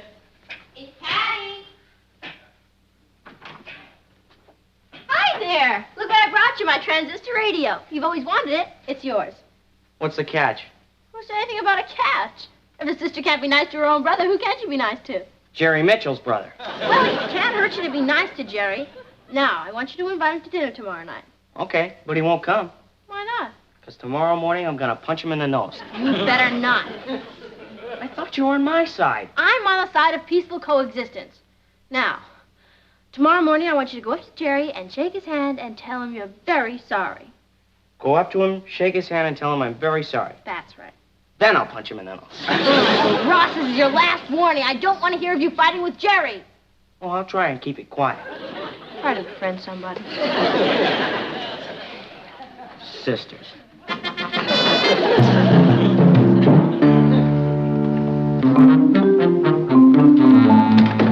Any luck?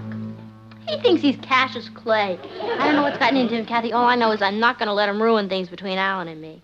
What about Richard and you? We can't ruin that. Oh, Kathy, wait till you meet him. He's really something else. Yes, and I think I know what. What? Trouble. Pat, you hardly know Alan, and you're siding with him against your own brother. Just because I'm going out with Alan doesn't mean I'm against Ross. When are you going out with him? The second he asks me.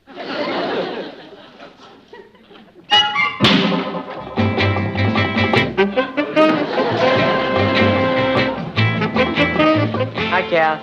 Ross, what happened? Nothing. Jerry Mitchell again, hmm? At recess, he started shoving me around again. I tried to stay away from his right hook, but then I found out something. He's got a left hook you wouldn't believe. Who started it? I did, I guess. I went up to say hello to him, and he hit me in the eye. That's terrible. Did you hit him back? Who had a chance? Ross, you can't come home like this every day. We've got to do something about it. I know. I'm running out of eyes. I can't do anything about it, Kathy. He's just too big. Size doesn't mean anything. You want to bet? Ross, we're going to fix that young Jerry Mitchell right now. Where are you going? I'm going to call someone who's going to teach you how to fight. Hello, Richard. This is Kathy. Could you come right over, please? We have an emergency here. Fine. You mean to say this kid just came up to you and beat you up without any reason? Oh, he's got a reason. He's bigger than I am. Can you teach Ross to box? I'll do better than that. I'll teach him some judo. Oh, boy. Can you really do it?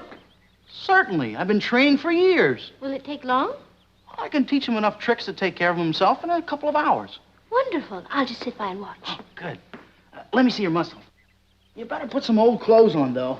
You're going to be falling a lot. It's certainly nice of you to do this, Richard. Oh, my pleasure. But why didn't Patty ask me? Patty? Well, I mean, it's her brother. Well, Richard, I think it would be better if we didn't mention this to Patty right now. Why not? I think we should surprise her. Boy, she's really going to be surprised when she learns that I taught Ross, isn't she? Yes.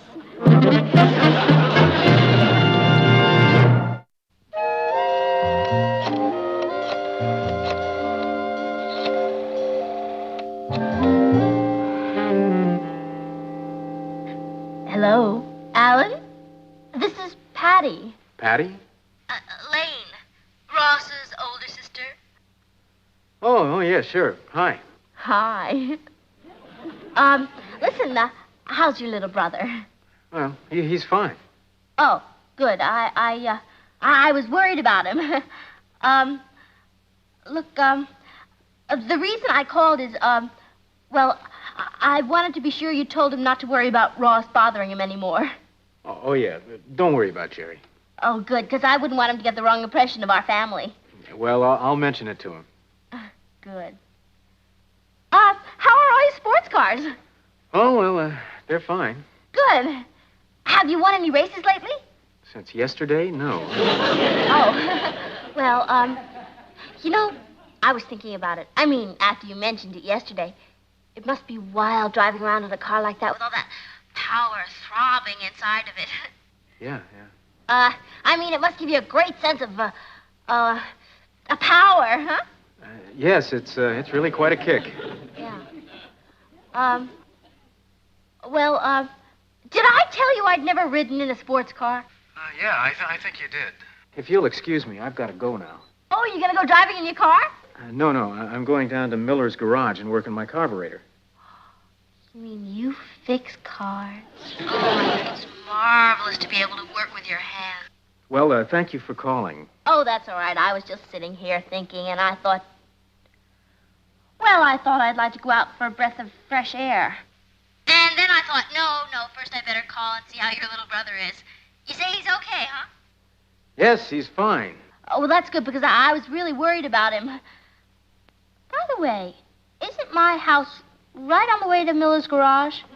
No, Miller's garage is right around the corner from here. Oh, well, then you can practically walk there, can't you?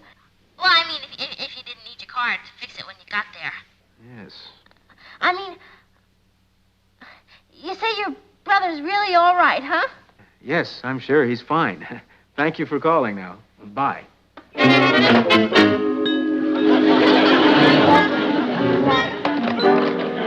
right, feet set. All right, now throw a punch at me. Oh, wait a minute. Not so fast. You gotta go slower. I can't teach you. Oh, all right. Throw another punch. Parry with the left, grab the wrist, twist the arm up behind, and hold onto the shirt. You got it? Yeah, okay. Okay, you try. Go ahead. Throw a punch in. Now, come in a little closer. All right, okay. Parry, grab. Okay, Ross. Hey, I got it. Yeah, you're breaking my arm, too. Well, it didn't take long to learn that at all, did it? I can teach him enough tricks so he'll throw that Jerry Mitchell around the schoolyard like a basketball. Ross, I'm supposed to be teaching you. Oh, sorry.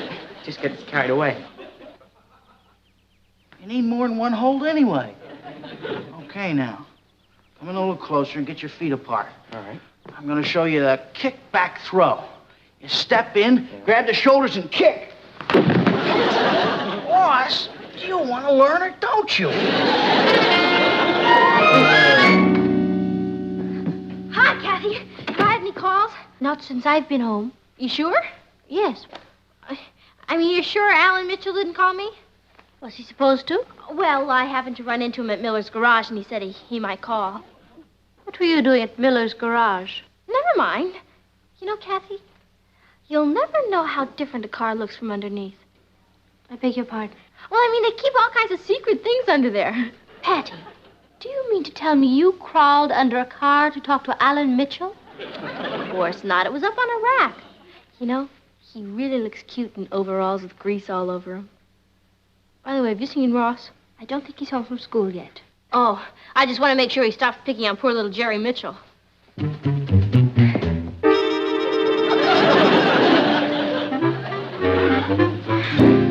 Been picking on poor little Jerry Mitchell again? Very funny.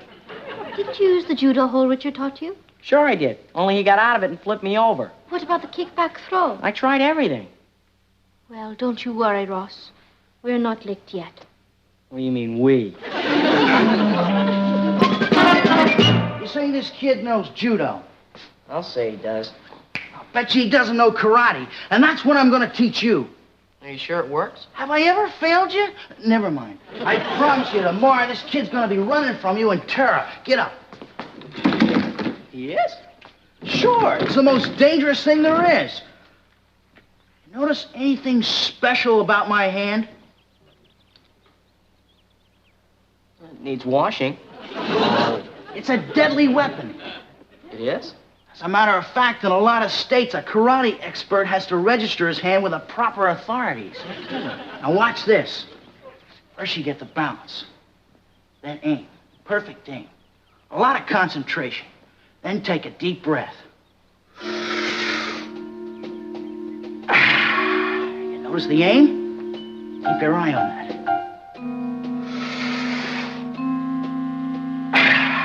Now watch.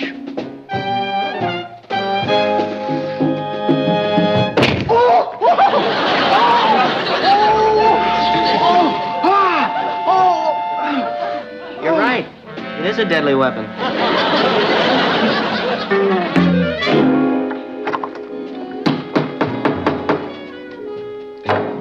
I think you're right, Richard. Ross does need some fundamental training. There you are. A week with these and Ross will look like Samson. Good. Well, should we... Richard. Richard!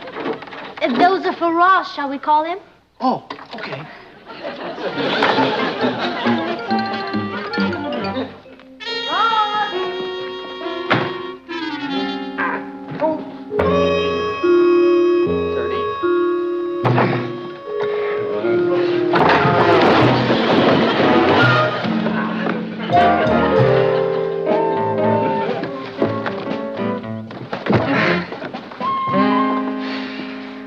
Thought I'd fix that thing.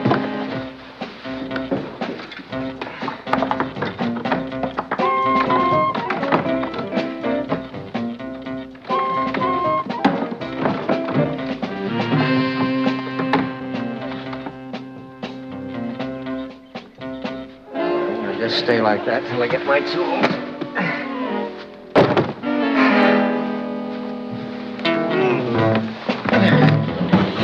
This is one of the best bodybuilders there is. Hello, Uncle Martin. Hello, Dad. Oh, hi, Mr. Lane. Can I help you? Oh, gee, thank you, Richard. That's very nice. Oh, I'll need that in the house. Oh, Thanks a lot.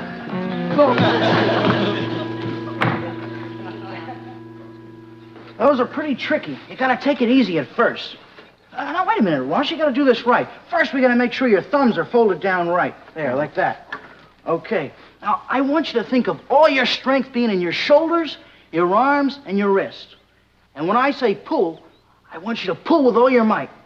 Are you thinking? Yeah, I'm thinking. Okay. Ready? Pull! Are you all right? Here. That was great, Ross. Come on, get up. I can't. Why not? Well, there's no strength in my little legs. It's all gone to my shoulders, arms, and wrists. You know what the trouble with you is? What? Psychological. You know what I mean, Kath? I think so. What you need is confidence, see? Yeah.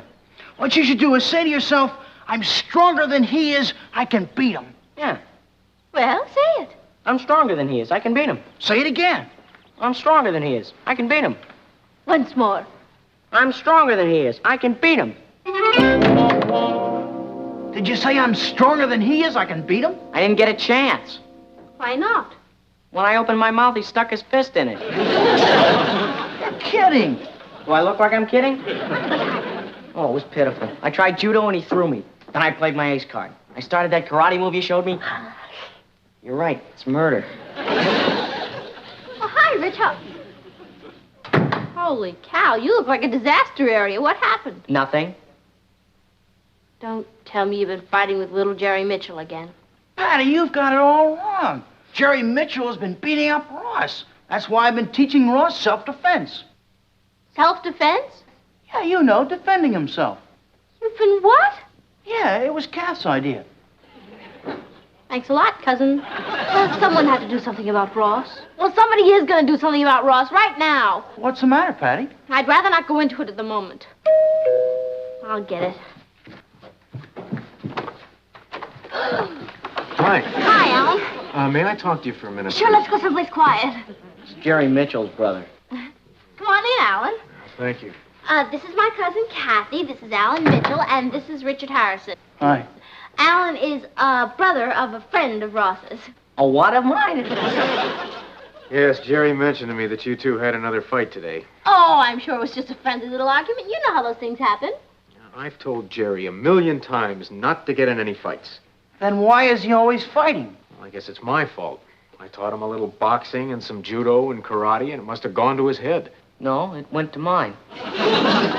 He told me that you tried to use some of that against him. You shouldn't have, you know. He's really pretty good. Good. He's an expert. And so will Ross be when I'm through teaching him. He just needs a little practice. Now, look, it's not a good idea to encourage this sort of thing. Who says so? Oh, look, why don't we all go down and have a nice soda, huh? Look, you shouldn't fool around with things you don't understand. How about a milkshake? Things I don't understand.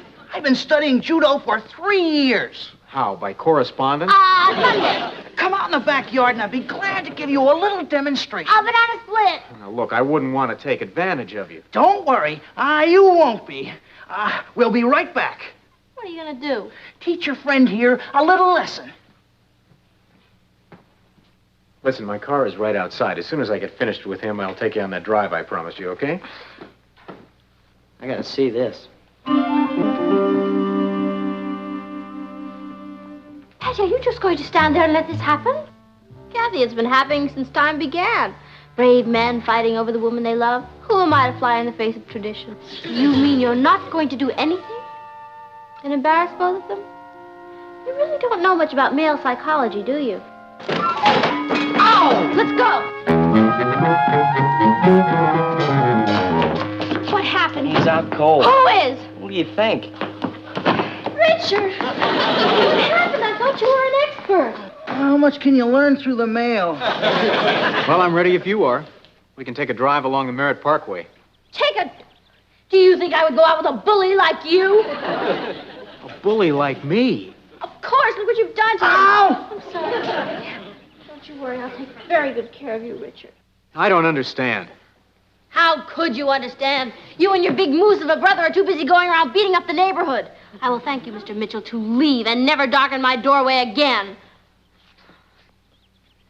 I'll show you to the door. Yes. You know, I thought I understood women. Oh, I'm sure you do. You just don't understand Patty.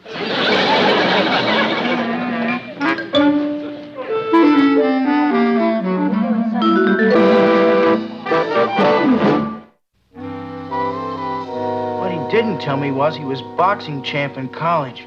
Boy, did he make me feel like an amateur. Oh, Richard, I'm so sorry it happened. Oh, it was worth it, Mrs. Lane.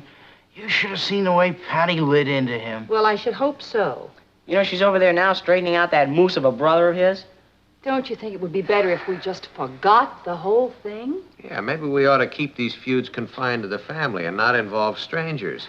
Well, I don't want to feud anymore. I feel like I got my sister back again. How'd it go, champ? Richard, here's a steak for you. Ross, here's a steak for you. What's the chicken for? That is a rough family.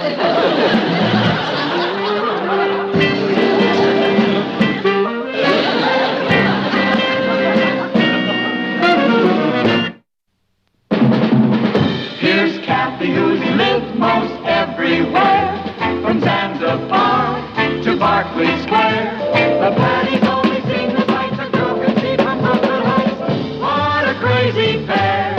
But they're cousins, identical cousins, and you'll find they laugh alike, they walk alike, at times they even talk alike.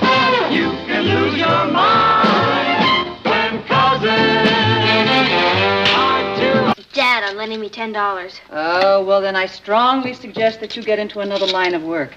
When it comes to asking your father for money, there is no fresh approach. Isn't that kind of a defeatist attitude? Maybe. But I certainly wouldn't bother him right now. He's edgy enough about this dinner. Huh? Who's coming? Eloise Sutton. Doesn't she write the society column for his paper? Yes, and her contract's up for renewal, and your father's very worried that he might lose her. Poor Dad. He's really got his hands full. I mean, trying to run a whole newspaper office and then trying to keep us happy at home. Yes, and I'm glad that you're beginning to understand that, darling. Oh, I do. And I certainly wouldn't bother him tonight about $10. I mean, compared to his problem, what's a measly $10? Good. Mom? Yeah? Would you lend me a measly $10? Pass. Just thought I'd ask. Hi, girls. Hi. Gee, the table looks nice, Nat. Well, thank you, darling. After all, Eloise Sutton is your society editor. Martin. Oh, I'm sorry. Dad, I've just made a very important decision. Namely? When I go to college, I do not want you to buy me a brand new car. Oh, well, that's very noble of you, especially since I wasn't planning to buy you even a brand old car. Oh, no car at all then. And since I'm willing to make that great sacrifice, could I please have $10? Patty, now you know this is going to be a rough evening for me. I'd think instead of accentuating the negative, you'd try to think of some way to help. Oh, I'll help. What do you want me to do? Well, you can begin by seeing that nobody disturbs us. Okay. And another thing you could do to help would be to take care of Pierre while Miss Sutton is here. She's bringing her son? No, her dog. Oh, Martin, you didn't tell me she was bringing that spoiled little dog. Well, the sitter canceled at the last minute. A sitter? For a dog? Why couldn't she get another sitter? Listen, you just can't find a registered nurse at a moment's notice. Let's get one thing straight, Martin. I am not going to set a place at this dining room table for a dog. Well, of course not. He can eat at the kitchen table with Patty.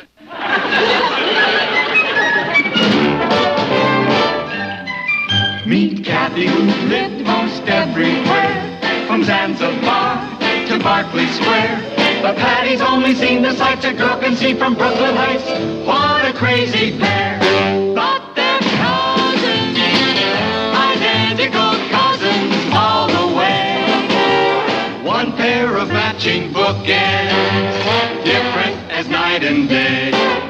Where Kathy adores a minuet, The ballet russe and crepe Suzette. Our Patty loves her rock and roll, the hot dog makes her lose control.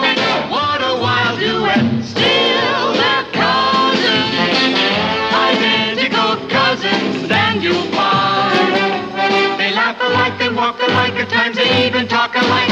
You can lose your mind when cousins are two of a kind.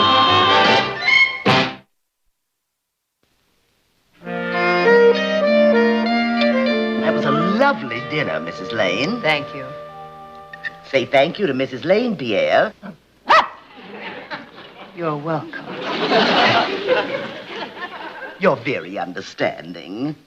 You know, there are people who object to eating at the same table with Pierre. Not really. Well, it takes all kinds. Personally, I think it's rather novel to eat with a dog. Martin, please, don't use the word D-O-G in front of Pierre. It humiliates him. Sorry. Eloise, about the contract, have you looked at it? Yes. Yes, I found it very amusing reading. Oh, come on now, Eloise, that's a pretty good deal. I mean, it's a nice increase and lots of benefits. Oh, I think Pierre's getting fidgety. Let's talk about it when I come back from Palm Beach. Shall we have coffee in the living room? Hi.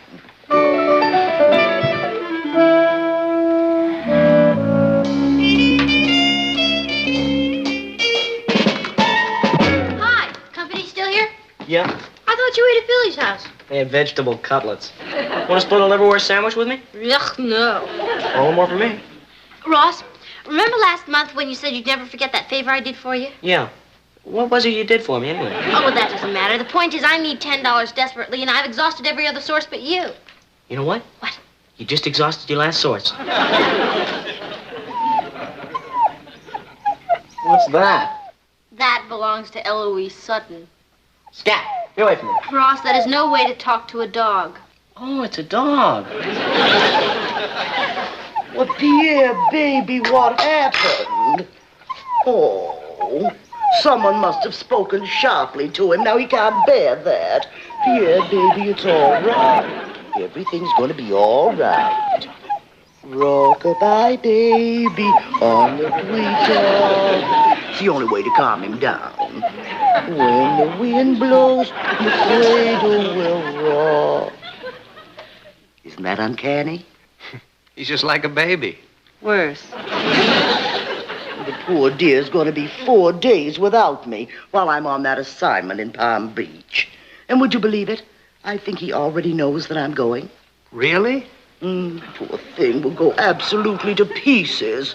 He knows I'll have to put him in that Kennel. You see, I can't even get away with spelling it anymore. Oh, I'd do anything rather than have to put him in that you-know-what. You mean to tell me there isn't a good one somewhere? No. Why, they all treat their, like animals. Well, can't you find someone who'd take care of them in their home while you're gone as a favor? A favor? Well, I'd pay if only I could find the right someone. Pierre is so choosy. You know, I think he's a bit of a snob. Wonder where you could have picked that up. Would you like some more coffee, Eloise? No, thank you. Hold it.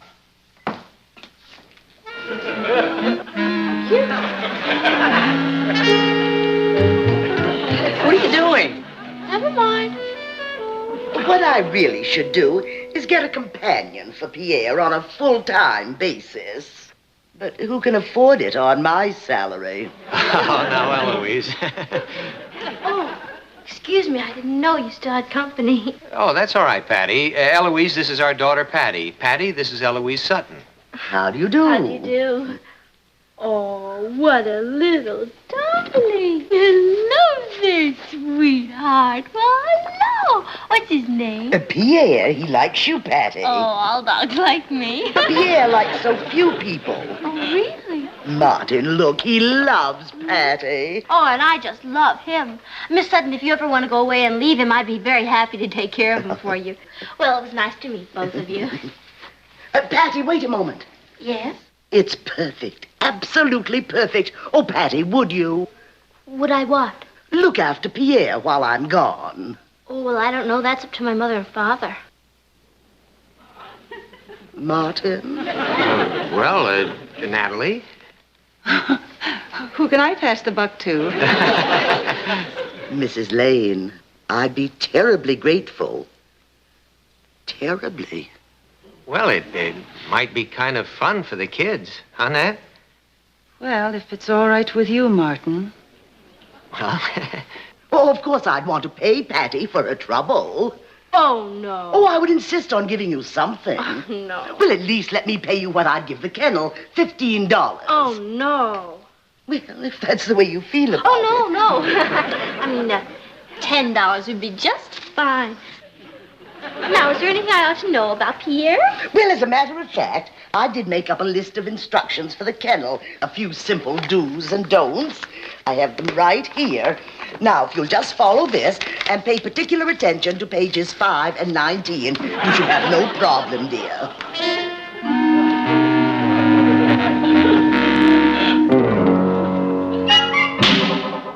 Natalie, I don't know what you're making such a fuss about. That dog is only going to be here for a couple of days. 4 is an odd couple. Why get upset in advance? Now, Patty has promised to be completely responsible for him. The least we can do is show a little faith in her. Well... Oh, I'm sorry, Daddy got away from me. Oh, that's okay. Hi there, little fella. How are you? You know, I think he said he was fine. Oh, Come on, Natalie. Why don't you break down and admit he's cute? I'll admit it when I break down. Mom, do you have any monosodium glutamate? Yes, dear, it's on the top shelf in the spice rack. What do you want it for? For Pierre's dinner. You're kidding. No, it says right here in the instructions. Page 13. For dinner, Pierre must have half a pound of freshly ground sirloin sprinkled liberally with monosodium glutamate. No, I've heard everything. Mm-hmm. Oh, I hope you don't mind, Mom. I'm using that hamburger that was in the refrigerator. Well, it's not sirloin and it's not freshly ground. How's he gonna know? He's just a dog. Oh, sweet little doggy. There you are, Pierre. Pierre, that's perfectly good meat. Pierre! Oh. What happened? Oh, I tried to give him that hamburger, and I guess I insulted him. Oh, that's okay, fella. Now, come on, perk up. Everything's all right. That's not going to do any good, Martin. Why not? Don't you remember what Miss Sutton said? You've got to sing Rockabye Baby. Right. Pierre. Rockabye baby in the... That's not working. Mom, you sing to him. I beg your pardon? Oh, come on, Natalie, you have to. I've put in my time with Rockabye Baby. Suppose you try. Me?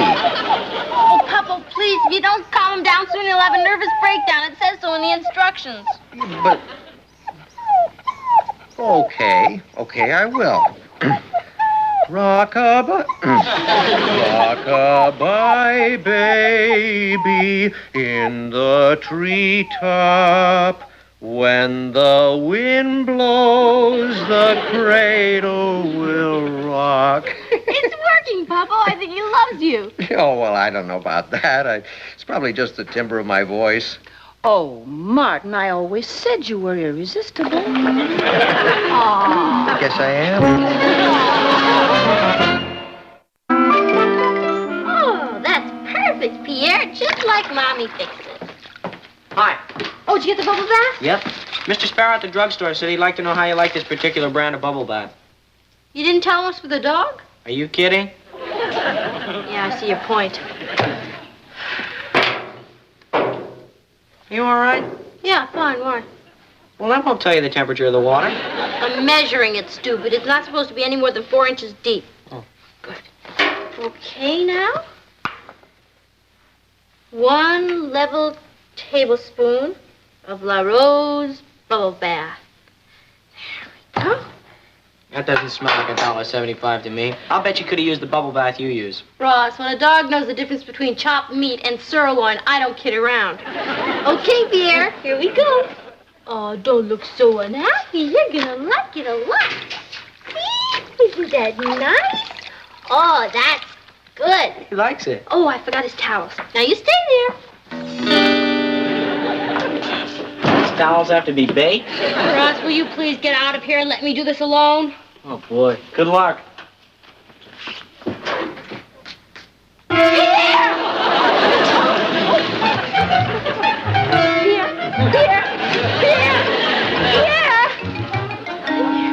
Pierre? Oh. Oh, be careful. The dog is wet. I know.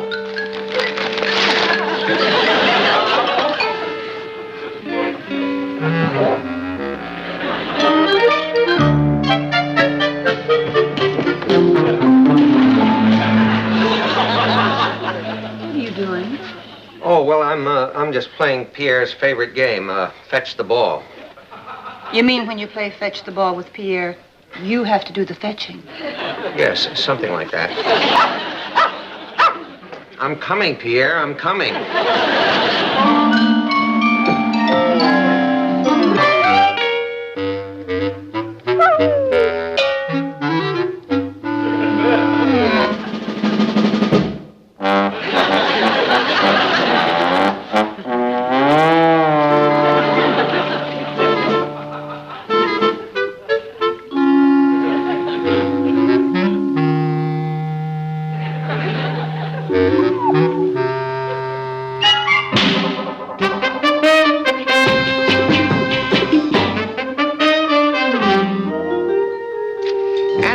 Extend their advertising contract for an additional 6 months. Good.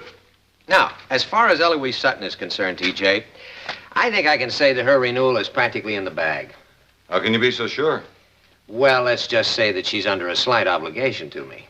But what about this rumor that the Evening Express has made her a very attractive offer? TJ, believe me, if she doesn't sign with us for another year, she won't have another year. Hello? Just a moment, please. For you. Oh, gee, I'm sorry. Hello? Poppo, I know you're busy, but this is a crisis. Pierre is crying again, and no matter how much I sing to him, he won't stop. Well, now, Patty, I'm in the middle of a very important meeting. I know, Poppo, but he's really carrying on. You've got to sing to him. Patty, that's ridiculous. Poppo, if you don't sing to him, he could have a nervous breakdown. And then when Miss Sutton comes back, she'll... All right, put him on. Okay. Take it away. Rock-a-bye, baby. Louder, Poppo. Rock-a-bye, baby. Poppo, you've got to sing out. Rock-a-bye, baby, in the treetop. When the wind blows, the cradle will rock. Patty, I forbid you, I absolutely forbid you ever to call me at the office again about that animal. You have no idea how embarrassing it is. Now, he is your responsibility, not mine. And you have to carry that responsibility out. And if you... Will you shut up? Poppo, you're not supposed to talk to him like that. Miss Sutton says... Hey, it worked. Well, it's time somebody took that dog in hand. You, out! Poppo, you did it! You solved the whole problem. Boys, Miss Sutton had a wrong number on that dog. Hey, Ross, wait till you hear Poppo's a regular lion tamer with that dog. I think he's really got the problem licked. You licked him? No wonder he went out the back door. He went out the... Oh, no. And you let him? He scooted out as I was going in. I thought I heard voices. Honey, there was a phone call. Not now, for you. not now. But it was from Eloise Sutton. She's back in town. Eloise is back? Yeah, she finished a day early and she can't wait to see Pierre. How's that for luck? Oh, brother. Well, don't just stand there. Any luck? No. Did you sing? Are you kidding? Of course, you gotta sing. It's the only thing that soothes him. Now, come on. Rock-a-bye, baby, in the treetop. When the wind blows, the cradle will rock. When the... Thanks, Mrs. Hartley.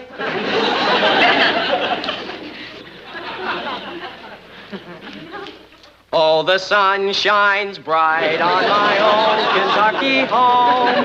Ross, what are you doing? This could be the start of a whole new career for me. Stick to Rock-a-bye, baby, will you? Pierre! Here, Pierre! Rock-a-bye, baby! Have you seen him? Is he back here? No, isn't he out there? No. Eloise is here. She's just getting out of the cab. Oh, boy. Here she is.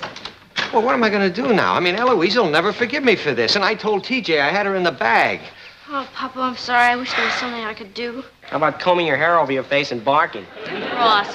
Hey, wait a minute. That's not a bad idea. Dad, please, get a hold of yourself. No, I didn't mean that. I mean, just maybe we could stall her for a little. Maybe. Patty, you keep looking for that dog, and Ross, you come with me. Okay.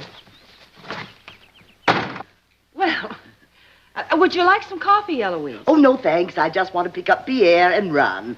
Where is my precious darling? Right here, my love. Oh, Martin, you sweet. Natalie, how about some coffee? Well, I just asked No, I Eloise really and- must run, Martin. Well, you just can't. Pierre is upstairs having a farewell bath, so he'll look lovely for your reunion. Listen. His voice sounds strange. He doesn't have a cold, does he? Oh, of course not. Well, has he been happy here? Have you ever heard a happier bark?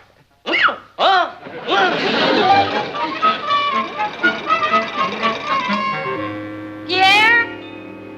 Pierre, where are you? Pierre, come back here.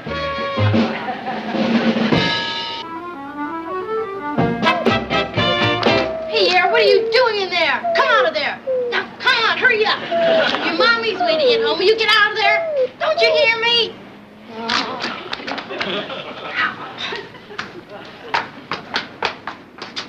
Come here, Pierre. Come here, sweetheart. You come out of there. Okay, then I'm gonna come in. There you are, you bad dog. How could you do this to me? Now, come on, let's get out of here.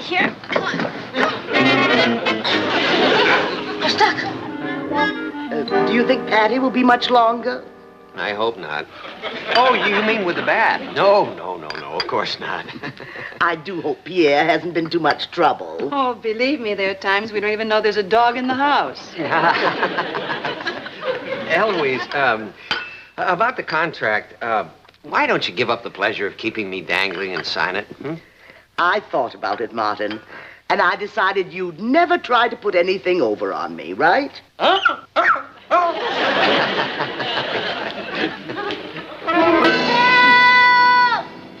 I'm stuck in this thing! Oh, what I wouldn't give for a couple of pounds of butter. Hey, kid! Kid, come here! What do you want? Come closer, kid. Why not? You're not getting any of my peanut butter and jelly sandwich. Oh, look, honey, I don't want your peanut butter and jelly sandwich. Just come here, please. That's what they all say. And then they steal your peanut butter and jelly sandwich. Honest, I'm not going to take your peanut butter and jelly sandwich. Now, look. Look, all I want you to do is you see that red firebox over there? Okay, now I want you to go over there and ring it for me, okay? You're not supposed to ring the fire alarm. My mother told me. Well, I know, but you're allowed to ring it in an emergency, honest. Is this emergency? Oh, yeah, it's a big emergency. Now go on over there and ring the box. Okay. Thank you.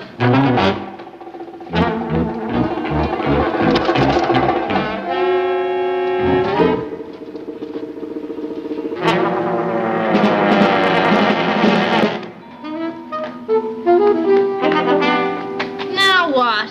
What's emergency? Look, Sonny. You like peanut butter and jelly, don't you? Yeah. Yeah. Now look, that fire alarm is connected to the peanut butter and jelly fire department. And if you go over and pull the alarm, you can have all the peanut butter and jelly you want. Yeah? Yeah. Oh, boy.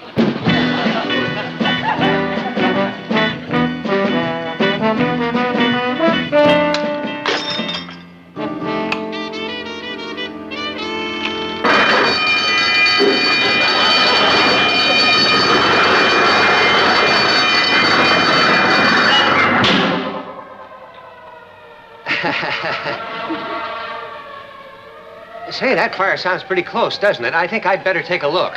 Why don't you? Good. Eloise, would you like some more coffee? Oh, no, thank you. I must run. I think I'll go upstairs and give Patty a hand with Pierre. Oh, wait a minute, Eloise. I'm sure Patty would prefer it if you'd let her finish that by herself. Now, Marvin, I'm just taking Pierre home, not to a beauty contest. Yeah, but you see, Eloise, you're going to ruin the whole thing for Patty. Martin, I can't wait. You realize I haven't seen my little darling for 3 whole days? Yeah, but Eloise, if you just wait another minute, please. Martin, don't be ridiculous. Pierre, darling, Mama. Oh. How are you, Patty? Oh, it's wonderful to see him. Thank you for taking such good care of him. Oh, I enjoy taking care of him. He's such a little darling. Well, it's just marvelous to see him. Yeah, it sure is. He does seem a little thirsty. You do have filtered water, don't you, Martin? Oh, I wouldn't be without it. Ross, follow me. Thank you. Honey, how did you do it? It was easy, Poppo. I had the help of some very cooperative firemen.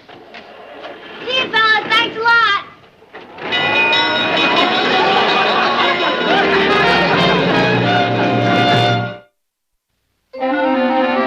Well, thanks a lot, Patty, for all your trouble. Oh, what trouble? Martin, how can I ever thank you? You signed the contract, Eloise. Well, I'm off. Hey, look what I found in the front yard. No, don't shout. There's another way to bring him back. Oh, yes, we know. Me.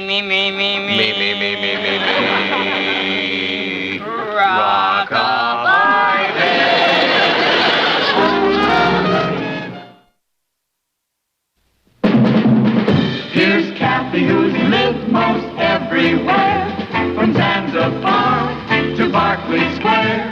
The Patty's only seen the sights a girl can see from Brooklyn Heights. What a crazy pair! But they're cousins, identical cousins, and you'll you'll find they laugh alike, they walk alike, at times they even talk alike. You can lose your mind when cousins are two of a kind. Butterscotch whip. Sounds dreamy. Must be great to be crazy in love. You just never seem to get hungry. Poor Louis. I guess he's too old to understand people like us. Aren't we lucky, Rich? I mean, we found the someone we want, and we know that that special someone is always going to be there. Yeah, it's spooky. Drives everything else out of your mind. Yowie! What is it? I forgot to tell Louis to put sprinkles on.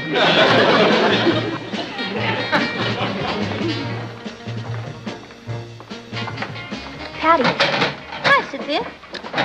What did I tell you? You know Roddy Dawson, the new football captain. Only to say hello. He's really something else, isn't he? Patty, that's what he says about you. Roddy Dawson? Himself. My brother told me that he is dying to date you. He is? Why doesn't he ask me? Because of Richard. What about him? Well, he knows that you and Richard are a thing, you know. Well, anyway, I thought you'd like to know what might have been with you and Roddy Dawson. Thanks, Cynthia. Bye.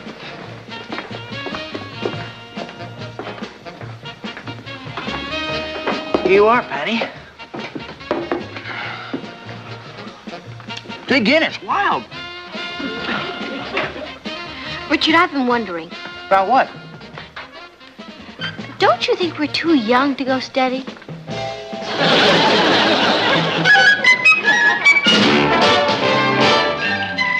Meet Kathy, who lived most everywhere, from Zanzibar to Berkeley Square. But Patty's only seen the sights a girl can see from Brooklyn Heights. What a crazy pair! But they're cousins, identical cousins all the way. One pair of matching bookends, different as night and day. Where Kathy adores a minuet, The ballet russe and crepe Suzette. Our Patty loves to rock and roll, the hot dog makes her lose control. What a wild duet! Still they're cousins, identical cousins, and you'll find they laugh alike, they walk alike, at times they even talk alike. You can lose your mind when cousins are two of a kind.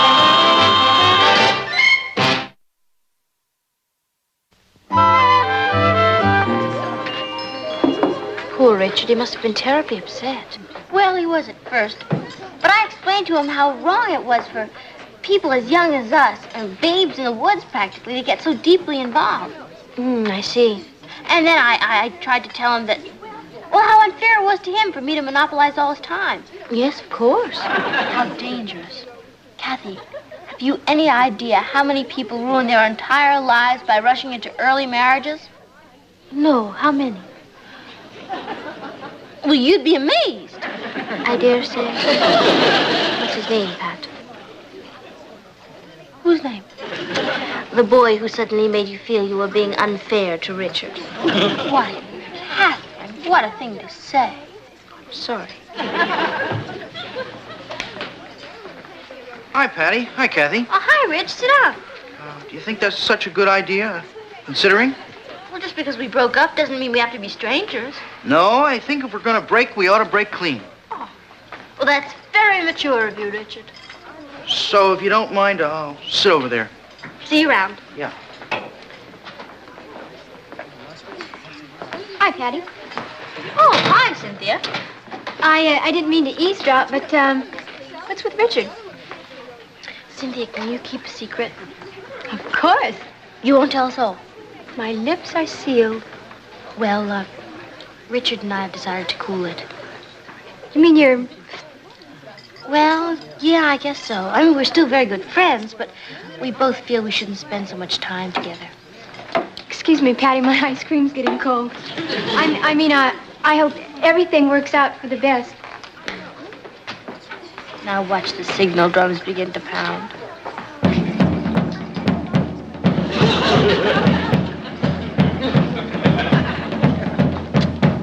mission accomplished.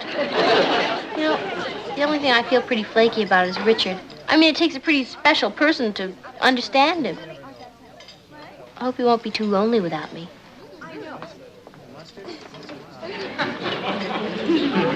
Oh, I don't think you'll have to worry about that.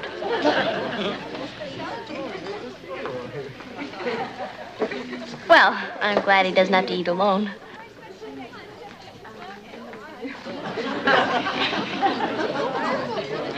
If things keep going the way they are going, he might not get to eat at all. He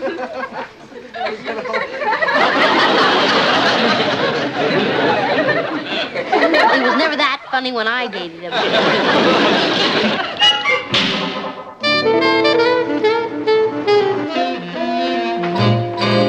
Hi, Patty.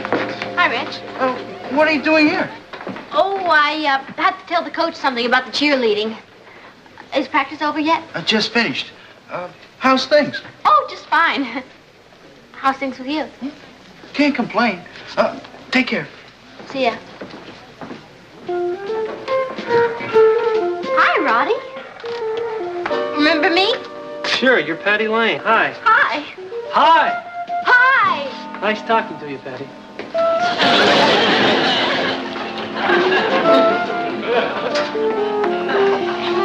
Hi, Patty.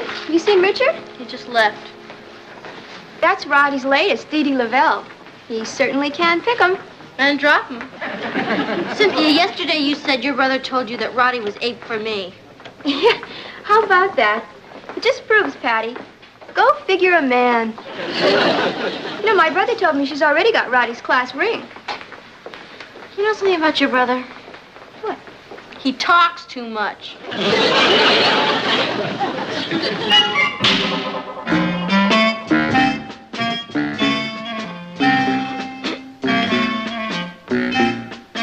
Patty, Yes, Poppo? you sure you don't want to go to that lecture with us? Oh, no, this book is fascinating. Have a good time. Hey, Patty, you're not sorry you broke up with Richard, are you? Oh, no, Poppo. It was the mature thing to do. Well, it's certainly more sensible at your age to play the field. Have you met any interesting new boys? Oh, yes, Gads. The phone hasn't stopped ringing. You'll overdo the social whirl. I'll try not to. Okay. I'll see you later. Enjoy yourself.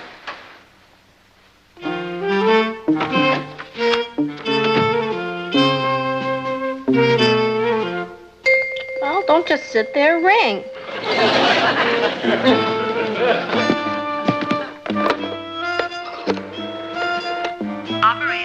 Operator, this is 624-1098. Would you please ring back and check the line? I think it's out of order. Certainly. Hang up, please. Hi, this is Patty Lane. Who's this? This is the operator. Your line seems to be in order. Thank you.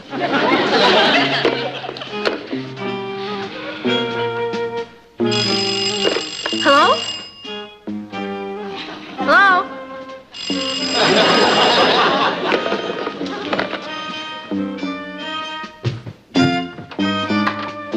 Hi, Patty. Hi, Rich. I just came by to return this history book. Oh, thank you. Won't you come in? Well, just for a sec. I'm meeting Cynthia at the malt shop. Oh. Gosh, the old place hasn't changed a bit. No, not in 3 whole days. I'm sure flies. Yes. How's things? Oh, just great. How's things with you? Oh, great. I've been seeing a lot of Cynthia. She's a lovely girl. But I haven't forgot what you told me about not getting tied down. I'm also dating Millie, Molly, Julie, Alice, and Leela. That's very mature of you, Richard. How about yourself, Patty? You been busy? Oh, wildly. Who you been seeing? Well, to tell you the truth, Richard, all the boys at school seem terribly young to me now. You waiting for a call? Yes. As a matter of fact, I was expecting a call from, Keith. Keith? Yes. Didn't I ever mention Keith Caldwell?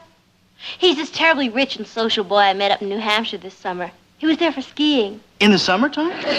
Oh, well, when you're that rich, Richard, you can afford to import your own snow. Keith Caldwell, huh? Yes.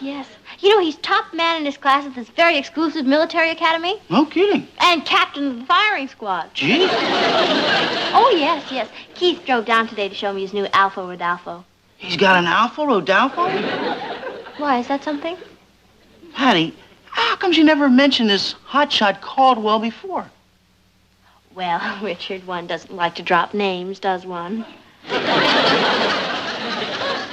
Richard, it's awfully chilly in here. Would you mind checking to see if I left the back door open? Oh, sure, Patty. Thank you.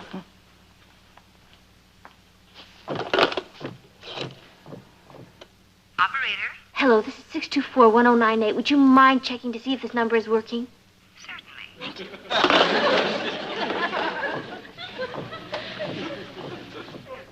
Door's okay, Patty. Oh, good.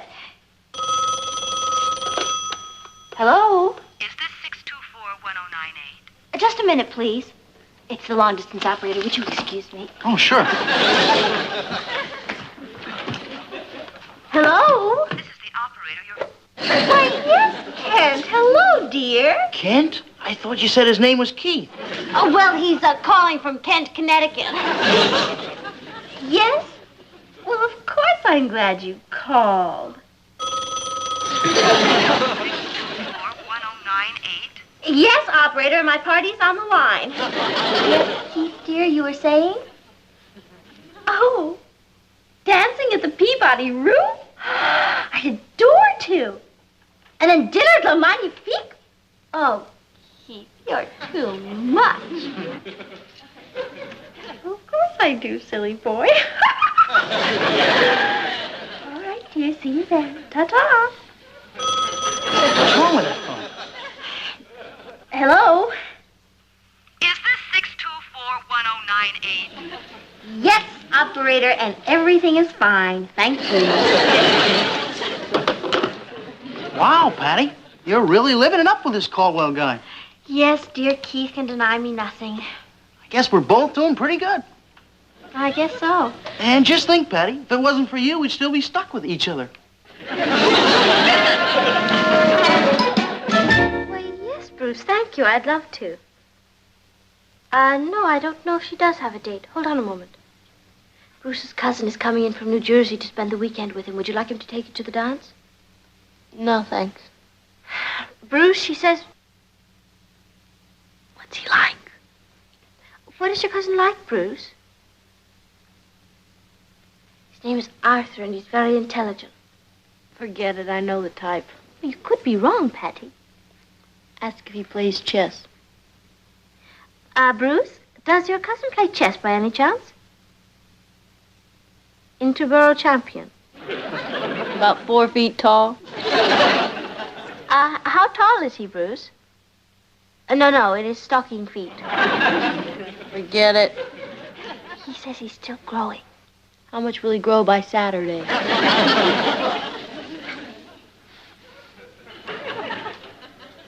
Bruce, does your cousin... How is his eyesight? No, I've never met him. Honest. Patty says he has a wonderful sense of humor. I'll bet it comes in handy. Bruce, Patty says thank you very much anyway, but she can't make it. All right, fine. I'll see you Saturday. Goodbye. Pat, I ran into Richard today, and he tried to pump me about this terrific boy you met up in New Hampshire last summer. What'd you tell him? Well, I just listened. Patty, the only boy up in New Hampshire last summer was about 8 years old. No, I think he was nearly 10. Why did you do a thing like that? Well, I had to come up with something. Since I broke up with Richard, nobody's even asked me for the right time. Now he's suddenly Charlie Irresistible. I'm afraid you made a mistake, Patty. You made Keith sound so glamorous, none of the other boys will ever come near you. Yeah. Boys sure are chicken. Patty, how about this? Why don't you start a rumor that you and Keith had a terrible fight and broke up? Kathy, you want me to tell a fib?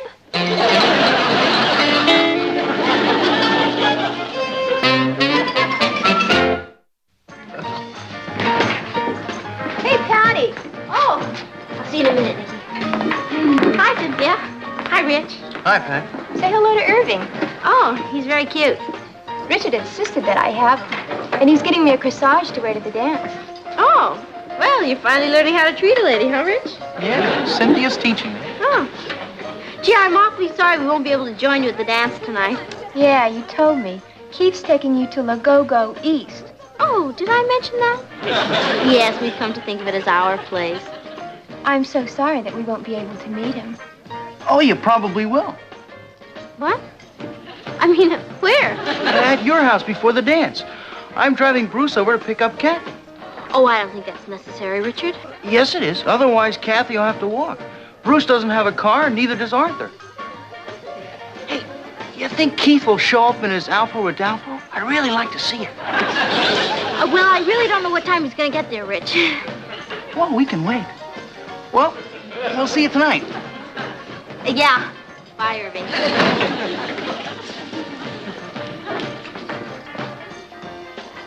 Boy.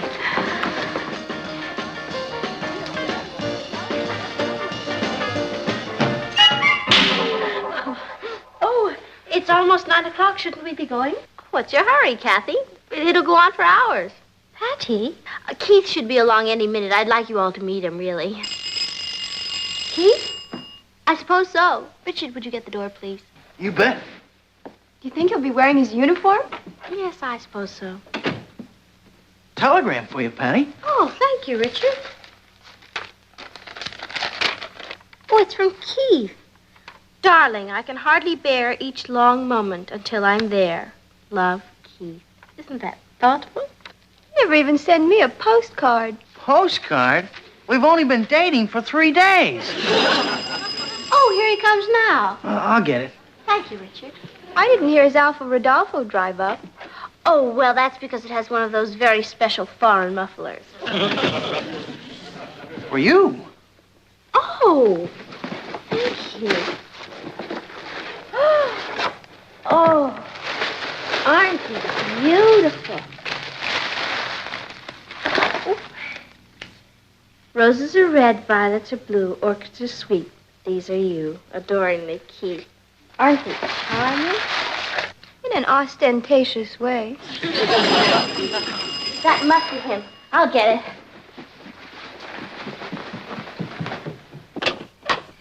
Is this the Lane residence? Yes, where's Mr. Caldwell? Oh, the dispatcher said Oh, I was he supposed sent this note, huh? What? No. Wait in the cab, I'll be right there.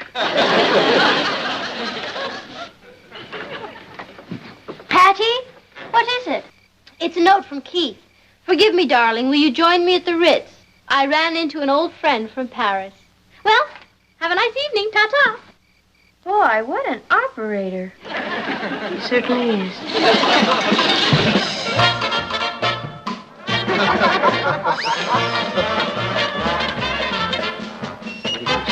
Well, there are 2 over there, Martin.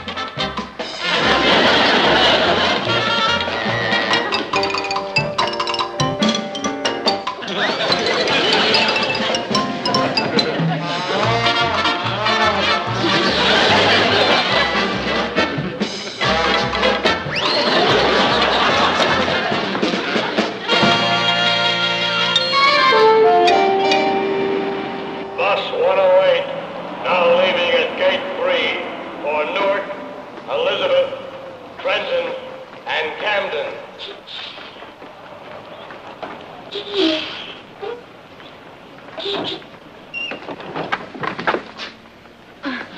Maybe you don't know it, miss, but we've got a water shortage. Beg your pardon? That was your 8th trip to the fountain.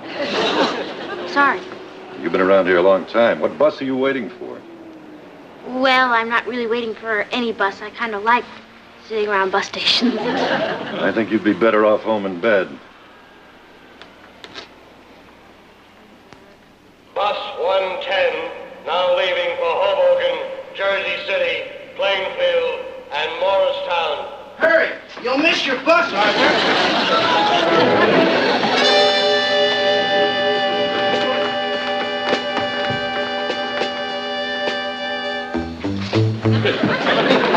All right, Arthur, you missed your bus. Oh, you'll make the next one. Hey, let's sit down. We don't have too long before the next bus comes anyway. Hey, how about that dance? It was wonderful. I'm hungry. There's an idea. I need a horse. How much more time before the next bus? I don't know, about 20 minutes.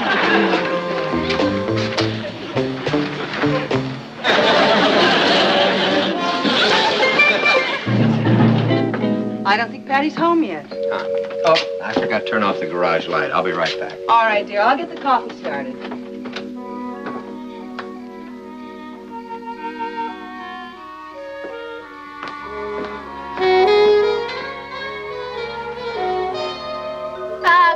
Good night, Keith. It was a lovely evening. I'm sorry it's too late to let you in. Good night. Drive carefully. They just don't kiss goodnight like they used to. After you.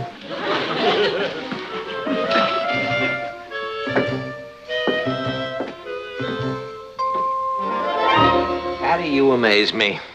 I sort of flabbergast myself, Poppo. What can I say to her after all that? I'll say it for you. I told a pack of lies, which is not only wrong and bad and unethical. It's dumb. I'm forced to agree. Don't worry, Poppo. I'm ready to take the consequences. What consequences are those, dear? Well, I've lost Richard and nobody else wants me. I'll probably go the rest of my life without dating another boy. Anybody up? Richard, what are you doing here? Cynthia gave me the air. Because I wouldn't take her to some clip joint called the Go-Go East. La Go-Go East. Yeah, I told Cynthia that Keith was taking me there tonight.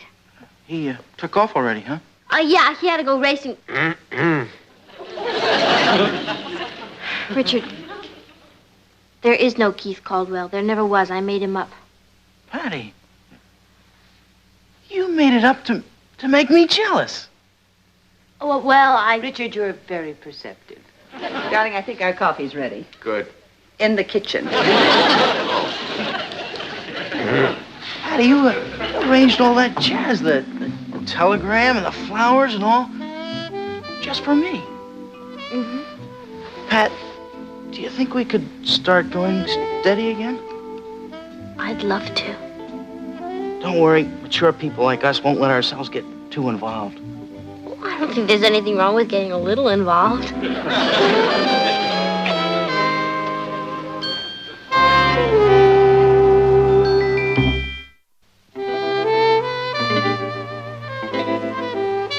Pat? What you daydreaming about? Nothing. I was just thinking, Kath. Wouldn't it be wild if there really was a Keith Caldwell and years from now we ran into each other? Patty, that's the silliest thing I've ever heard. He was just a figment of your imagination. I know. But he was such a cute figment. I'll get it.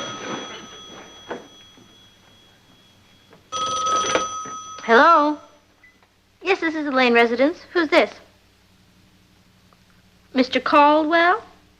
It's Richard trying to put me on. So, this is Mr. Caldwell, Well, listen, Mr. Caldwell, you may think this is funny, but I think it's just dumb. It's not smart, it's dumb. Because I think practical jokes are the lowest form of humor. And another thing, Mr. Caldwell. Really, that Richard, his sense of humor is so infantile. You think he'd stop needling me when... Hello? It's him again. Listen, stupid. If you don't stop bugging me, you're gonna regret it. I think you're being cruel and inhuman and dumb. Hi, Patty. What's all the yelling about? Oh, nothing. There ought to be a law against invasion of privacy by telephone. Sounds like a good idea. Where's your mother? In the den. Here I am, dear. Hi, hon. Hello. Any calls for me? No, dear. Who are you expecting to hear from? Oh, from that senator who's going to write the articles on state reform. I sewed up that deal with him. Wonderful. Say, that's quite a feather in your cap. Oh, yeah. We almost lost him to the Evening Express, but I turned on the old charm, and who could resist me? Say, girls, would you do me a favor and stay off the phone for a little while? Because I'm expecting a very important call from the Senator Caldwell.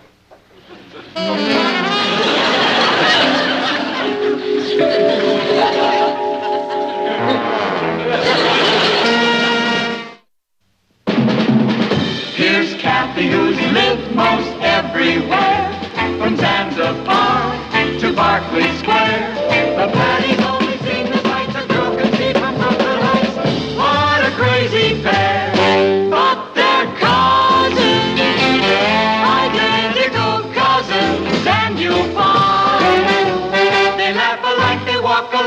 times they even talk alike. You can lose your mind when cousins.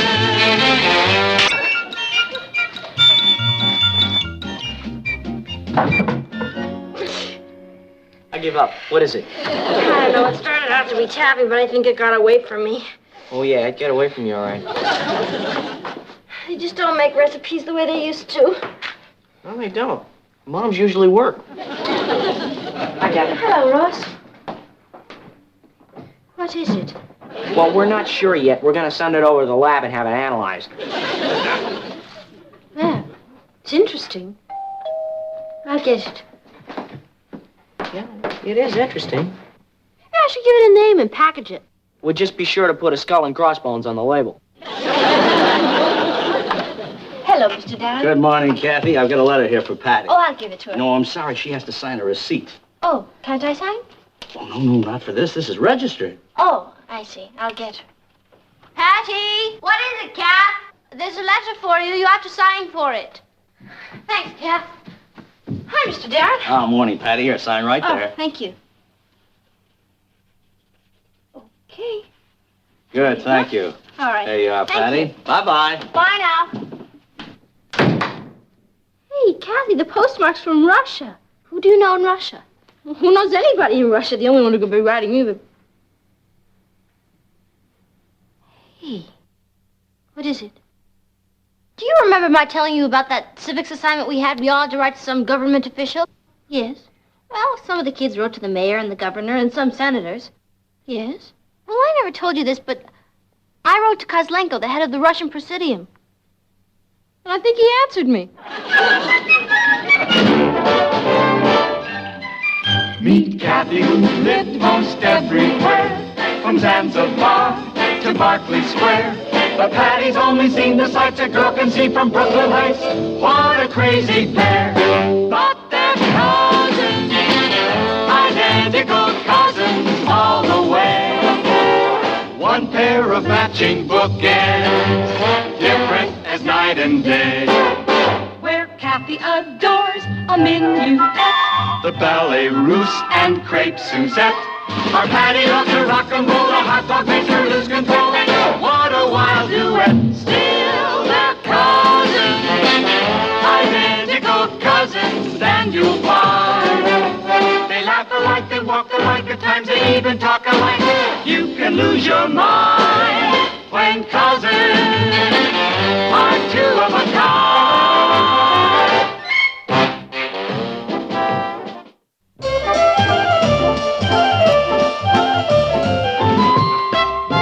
Mrs. Lane, Yes, I'm Harold Rainey from the State Department.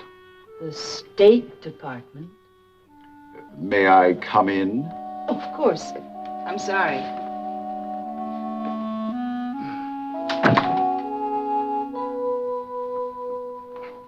This is Mr. Rainey from the State Department. Ours or theirs? It's my husband, Mr. Lane. How are you? My daughter, Patty. Hi. My son, Ross. How do you do? How are you, Ross? Won't you sit down? Oh, thank you, thank you. The post office department notified us that they processed a registered letter from the Russian Kremlin sent to this address. Yeah, here it is. It's from Mr. Kozlenko himself. Mr. Lane, I want you to understand we've no wish to intrude on your privacy, but when the head of state writes to a private citizen, naturally we're interested in the correspondence. Sometimes we get very valuable readings on the political temperature. Do you understand? Oh, of course. What did he say? Well, what Mr. Rainey is trying to say, Patty, is that sometimes the head of a foreign government will use the citizen of another country as a kind of sounding board. Sometimes he might say things in his letter that he wouldn't want to say officially. Do you mind if I look at your letter? Oh, no, not at all. It's kind of sticky. I'm sorry. It won't do you any good. It's in Russian. I read Russian.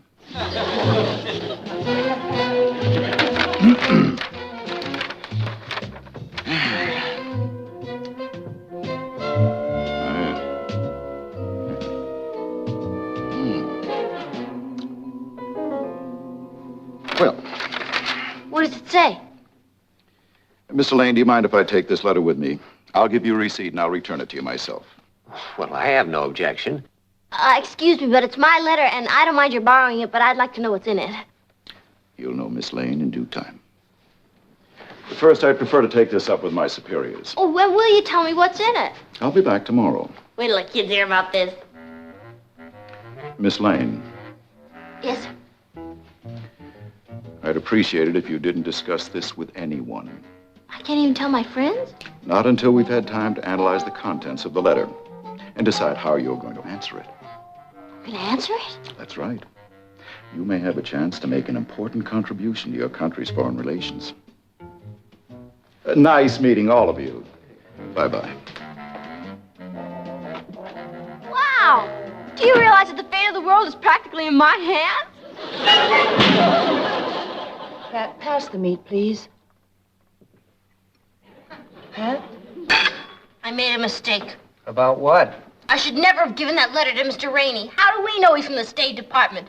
We let a perfect stranger walk out of here with a very valuable letter. Get her the international spy. Well, did anyone ask to see his credentials? If he weren't from the State Department, how did he know you even got the letter? That's my point. If he were a spy, he could find out easily, couldn't he, Dad?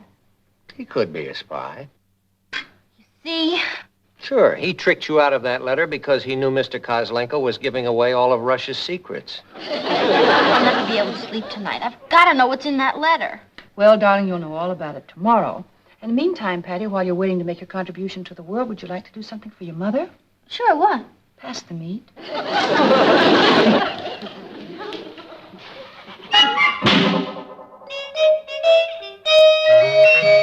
Well, are you satisfied? About what? Mr. Rainey said he'd bring my letter back today. The day's not over yet. It's 8 o'clock. He's not coming back, and I'll never see the letter again. Patty, I'm sure he will come back with the letter. What if he doesn't? The head of a foreign power writes to me, and I don't even answer. Do you know what that could mean? War. Go ahead. Kid around. All I know is that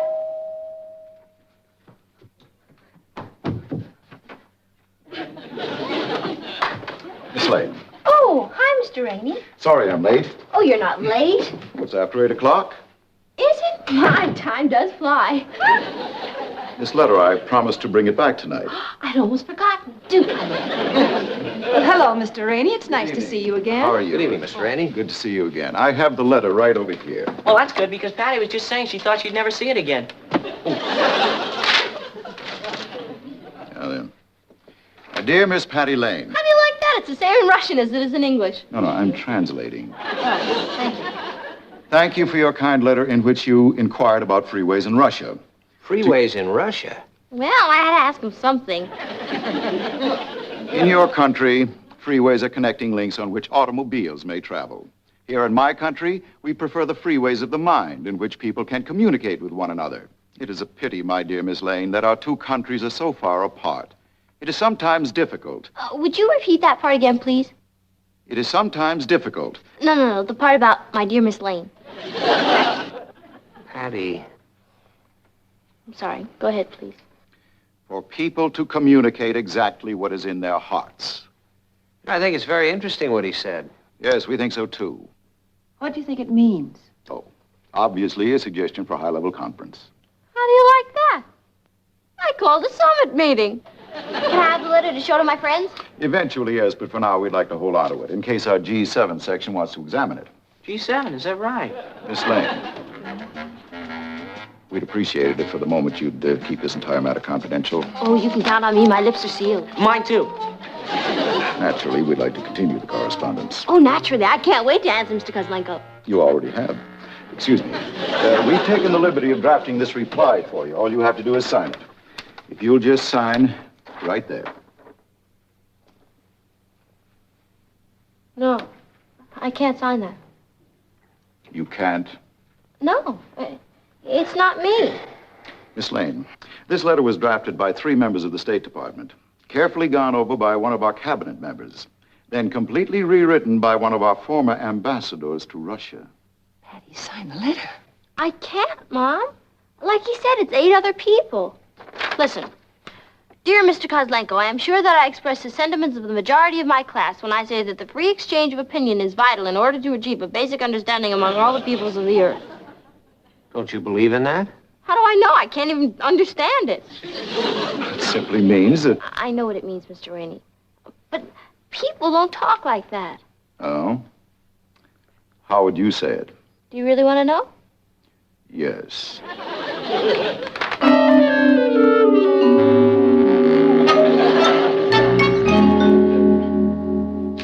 Here we are.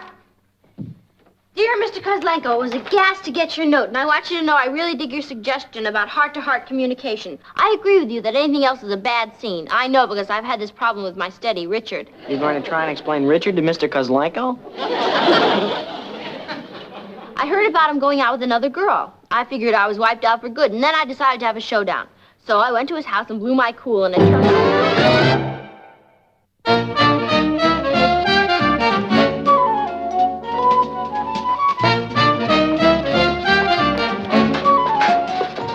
Hi, Patty. I can't go with you, Richard. You can't go with me where? Wherever you were going to ask me to go. I wasn't planning to ask you anywhere. Well, I can't make it. I have a very important appointment. Oh, okay. Richard, there's no point in asking me to discuss it because I can't. All right. You know, I'd love to tell you, but, well, I can't. Oh, sure. Don't worry about it. I was kind of sworn to secrecy, you know? Patty, if you want to go to the malt shop with some other fellow... Oh, no. The malt shop. It seems so long ago. It was yesterday at 4 o'clock. Yes, well, I'm afraid I won't be seeing much more of the malt shop, Richard. I'm going to be very busy from now on. Oh. Yes, every citizen must make his sacrifice. Well, when you're through making yours, I'll be at the malt shop. Before we begin on today's assignment, I have some exciting news for you. You remember those letters you all wrote to various government officials? Well, Patty Lane, who wrote to the head of the Russian government, actually got an answer from him. I know I'm awfully anxious to hear all about it, and I'm sure you are, too. Patty? I'm sorry, Mrs. Donaldson, but my lips are sealed. I beg your pardon. Well, you see, this whole thing has to be kept in the strictest of confidence. Oh, I see. Well, I guess it's all right if I mention that I'm working very closely with the State Department. You see, it's a very delicate matter because, well, the fate of the world hangs in the balance. As I said to Mr. Rainey, well, he's actually the secretary to the Undersecretary of State. Mr. Rainey, I said, you can tell the president that he can count on my fullest cooperation. Patty, where have you been? We've started eating. I went to the library. Oh, it's raining out again? I'll choose to ignore that. Was there any mail for me? From Mr. Kozlenko? Patty, you only wrote him the day before yesterday. I'm sure he has a few other things to think about. I guess so. Darling, put the books away and sit down. What are the books? Oh, just some reading matter I intend to delve into. The collateral influence of American foreign policy in fiscal treaty negotiations. Metternich's influence on the post-bellum Austro-Hungarian conflict. The economic aspects of the European common market. It's the sort of books that you just can't put down. You can't even pick them up. Would you please explain to him that the fate of the world is nothing to joke about? The fate of the world is nothing to joke about. Dad, I've been mulling something over. Would you mind very much if I went to Harvard? No, but Harvard might. Patty, Harvard's a boys' college. Now you got the idea. They allow girls in their graduate school and in their foreign service school. Most American diplomats are trained there. You mean you're thinking of going into the diplomatic service? Why shouldn't I? I've already got one foot in it. Well, Patty, the foreign service is a very difficult career, especially for a woman. Claire Booth Luce made it. And what about Pearl Mesta? But do you realize that you'd be sent abroad? You'd be in a foreign country someplace. We'd never see you. Why couldn't you and Dad come with me? You could be a great help to me. I mean, the social side of diplomacy is very important. You could be the official host and hostess. You'd have to give me a little time because I'd have to let him know at the office that I was quitting. Oh, I'll give you plenty of time. What about me, Patty? Are you just going to leave me here? Of course not, Kathy. You can be my social secretary. Oh, thank you, Patty. Gee, sis, what about me? I mean, I'm too young to be a diplomat and too old to just sit around doing nothing. Oh, Ross, I'm sure we could find plenty of things for you to do. You could run errands around the embassy, and you could carry the diplomatic pouch. Gee, thanks, sis. You're the best ambassador a brother ever had. Okay? Okay. Get around. But I'm serious. You are? Yes. Ross, where are you going? To apply for my passport. Ross!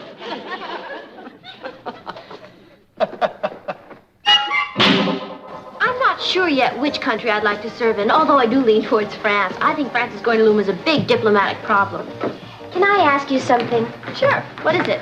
When are we going to see this letter you got from Kozlenko? Monica, if you knew anything about the mechanics of diplomacy, you'd realize the letter is now being examined by G7. What's G7? I'm afraid I'm not at liberty to divulge that. How about the answer to your second letter? It's been over 2 weeks since you wrote it. You really don't understand, Monica. Everything we write to each other has to be weighed and reviewed by the experts on both sides. That takes time. And imagination. You're suggesting I made the whole thing up?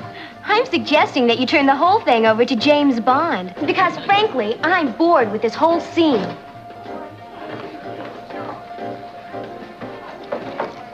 That's one girl I'm never going to invite to my embassy.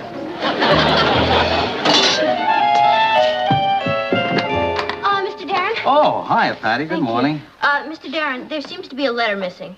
Really? Yes, from Russia. Why, Patty, you got a letter from Russia just 2 weeks ago. I know, this is another one. It's an answer to my answer. Well, I'll see that it's delivered to you as soon as it turns up. Oh, what if it's already turned up? What do you mean? Well, you could have lost it. Patty, I've been delivering mail for 30 years. I've never lost a letter yet. There's always a first time, Mr. Darren. For instance, your card is sitting out there right now, unattended. Someone could walk along and just pick a letter out of it. Now, why should they do that? Well, let's say it's a very important letter that some foreign government might like to get a look at. Patty, I think you've been going to see too many movies lately. Don't you care about the fate of your country? Yes, I do, and that's why I've got to get out and deliver the rest of this mail, if you'll excuse me.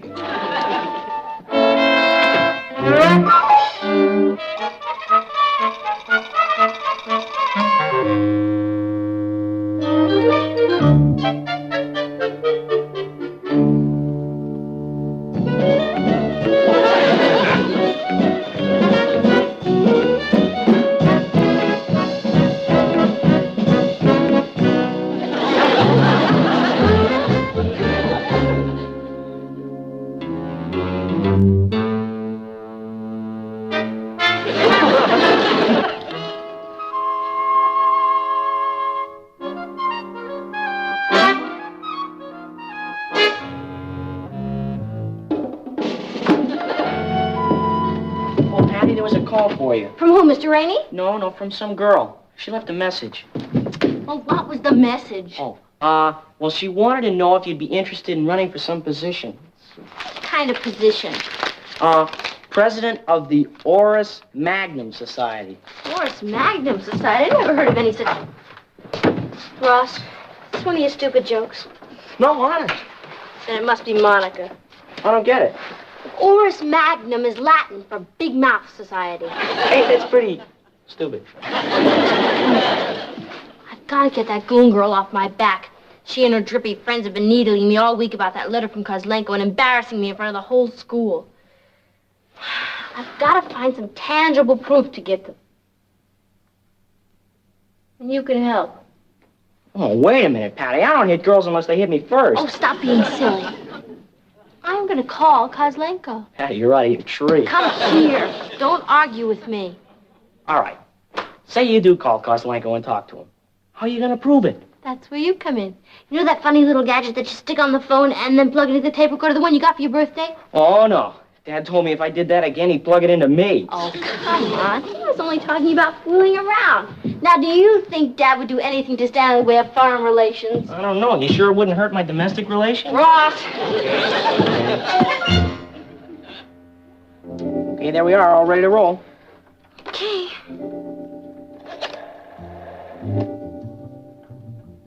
Operator, I'd like to call Moscow, please. No, not Moscow, Idaho. The original Moscow. In Russia. That's right. I'd like to talk to Premier Kozlenko at the Kremlin. Yes, I'll hold on. I'm getting hungry.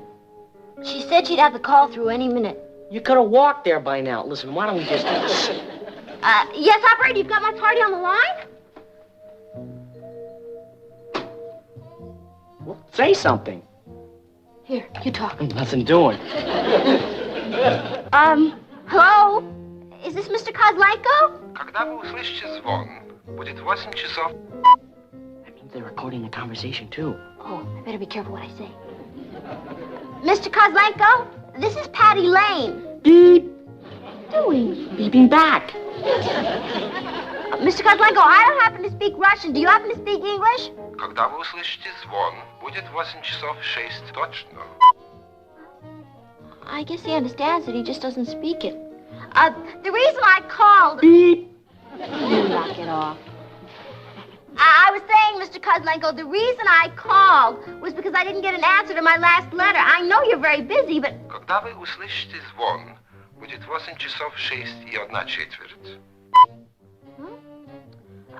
Mr. Kozlenko, it's very difficult to carry on this conversation. But all I want you to know is that, well, our correspondence means a lot to me. And I'll be looking forward to your next letter. Когда вы услышите звон, будет 8 часов 6:30. Have you got any idea what he's saying? Who cares? All I know is this is going to put Monica in a basket.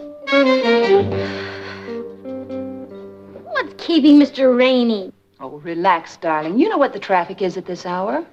You know, I probably should be pretty angry with you for making that phone call without my permission, but I've got to admit I'm impressed with the results. Thanks, Dad. I did the recording, you know, and the beeping. I'm impressed with both of you. And as soon as Rainey gives me a clearance, I'm going to write a big story for the paper. Oh, Dad, that'd be wild. I can just see Monica turning a lovely shade of magenta. I'll get it. Must be him. Hi, Mr. Rainey. Let me take your hat. Everybody's inside. Isn't it wild about my talking to Mr. Kozlenko? Yes, but I really wish you'd consulted us first. Oh, don't you admire my initiative? Well, Mr. Rainey's here. Shall we get started? Oh, Hello, Mr. Rainey. Shall I nice turn on the to machine, see sir? you again. I know. Just let me get set here first, please. Oh, I wish I'd called up Monica. I'd like to see just how magenta she'd get. All right, Sonny.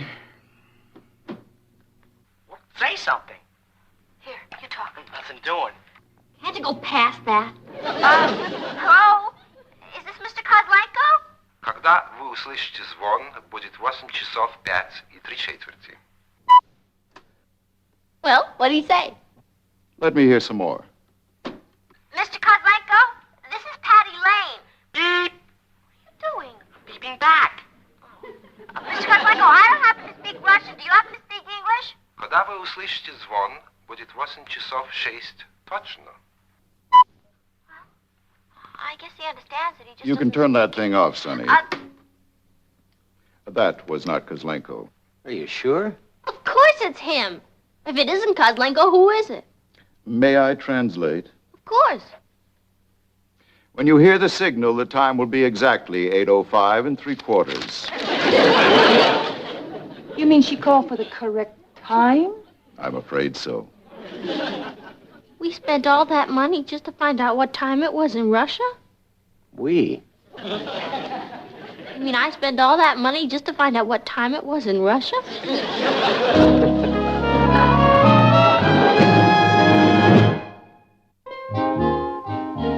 No, frankly, I thought it was rather odd when you phoned me. There's an 8-hour time difference. I couldn't imagine what Kozlenko would be doing in his office that late at night.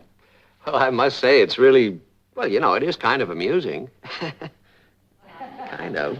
Oh, come on now, honey. Don't feel so bad. Your intentions were fine. You know, Patty, the little people of the world figure there's no way for them to reach people in high places, so they just don't bother to try. Now, if more of them had your initiative, I think the results could be pretty startling. You mean I don't have to pay for the phone call? I didn't say that. Well, I must be going. It's been very interesting. Thank you, Mr. Rainey. Thank you. Mr. Rainey. Oh, here's your hat. Thank you. I understand your organization is pretty good about keeping things quiet. Yes, in that area, I'd say our record's unblemished. Oh, good. Well, then, in that case, Mr. Rainey,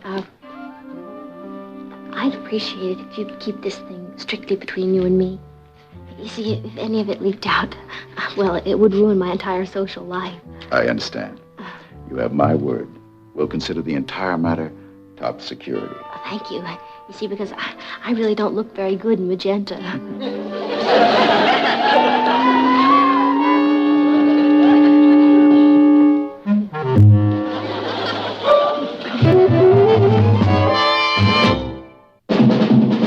Here's Kathy, who's lived most everywhere, from Zanzibar to Berkeley Square. The Patties only sing the sights a girl can see from Brooklyn Heights.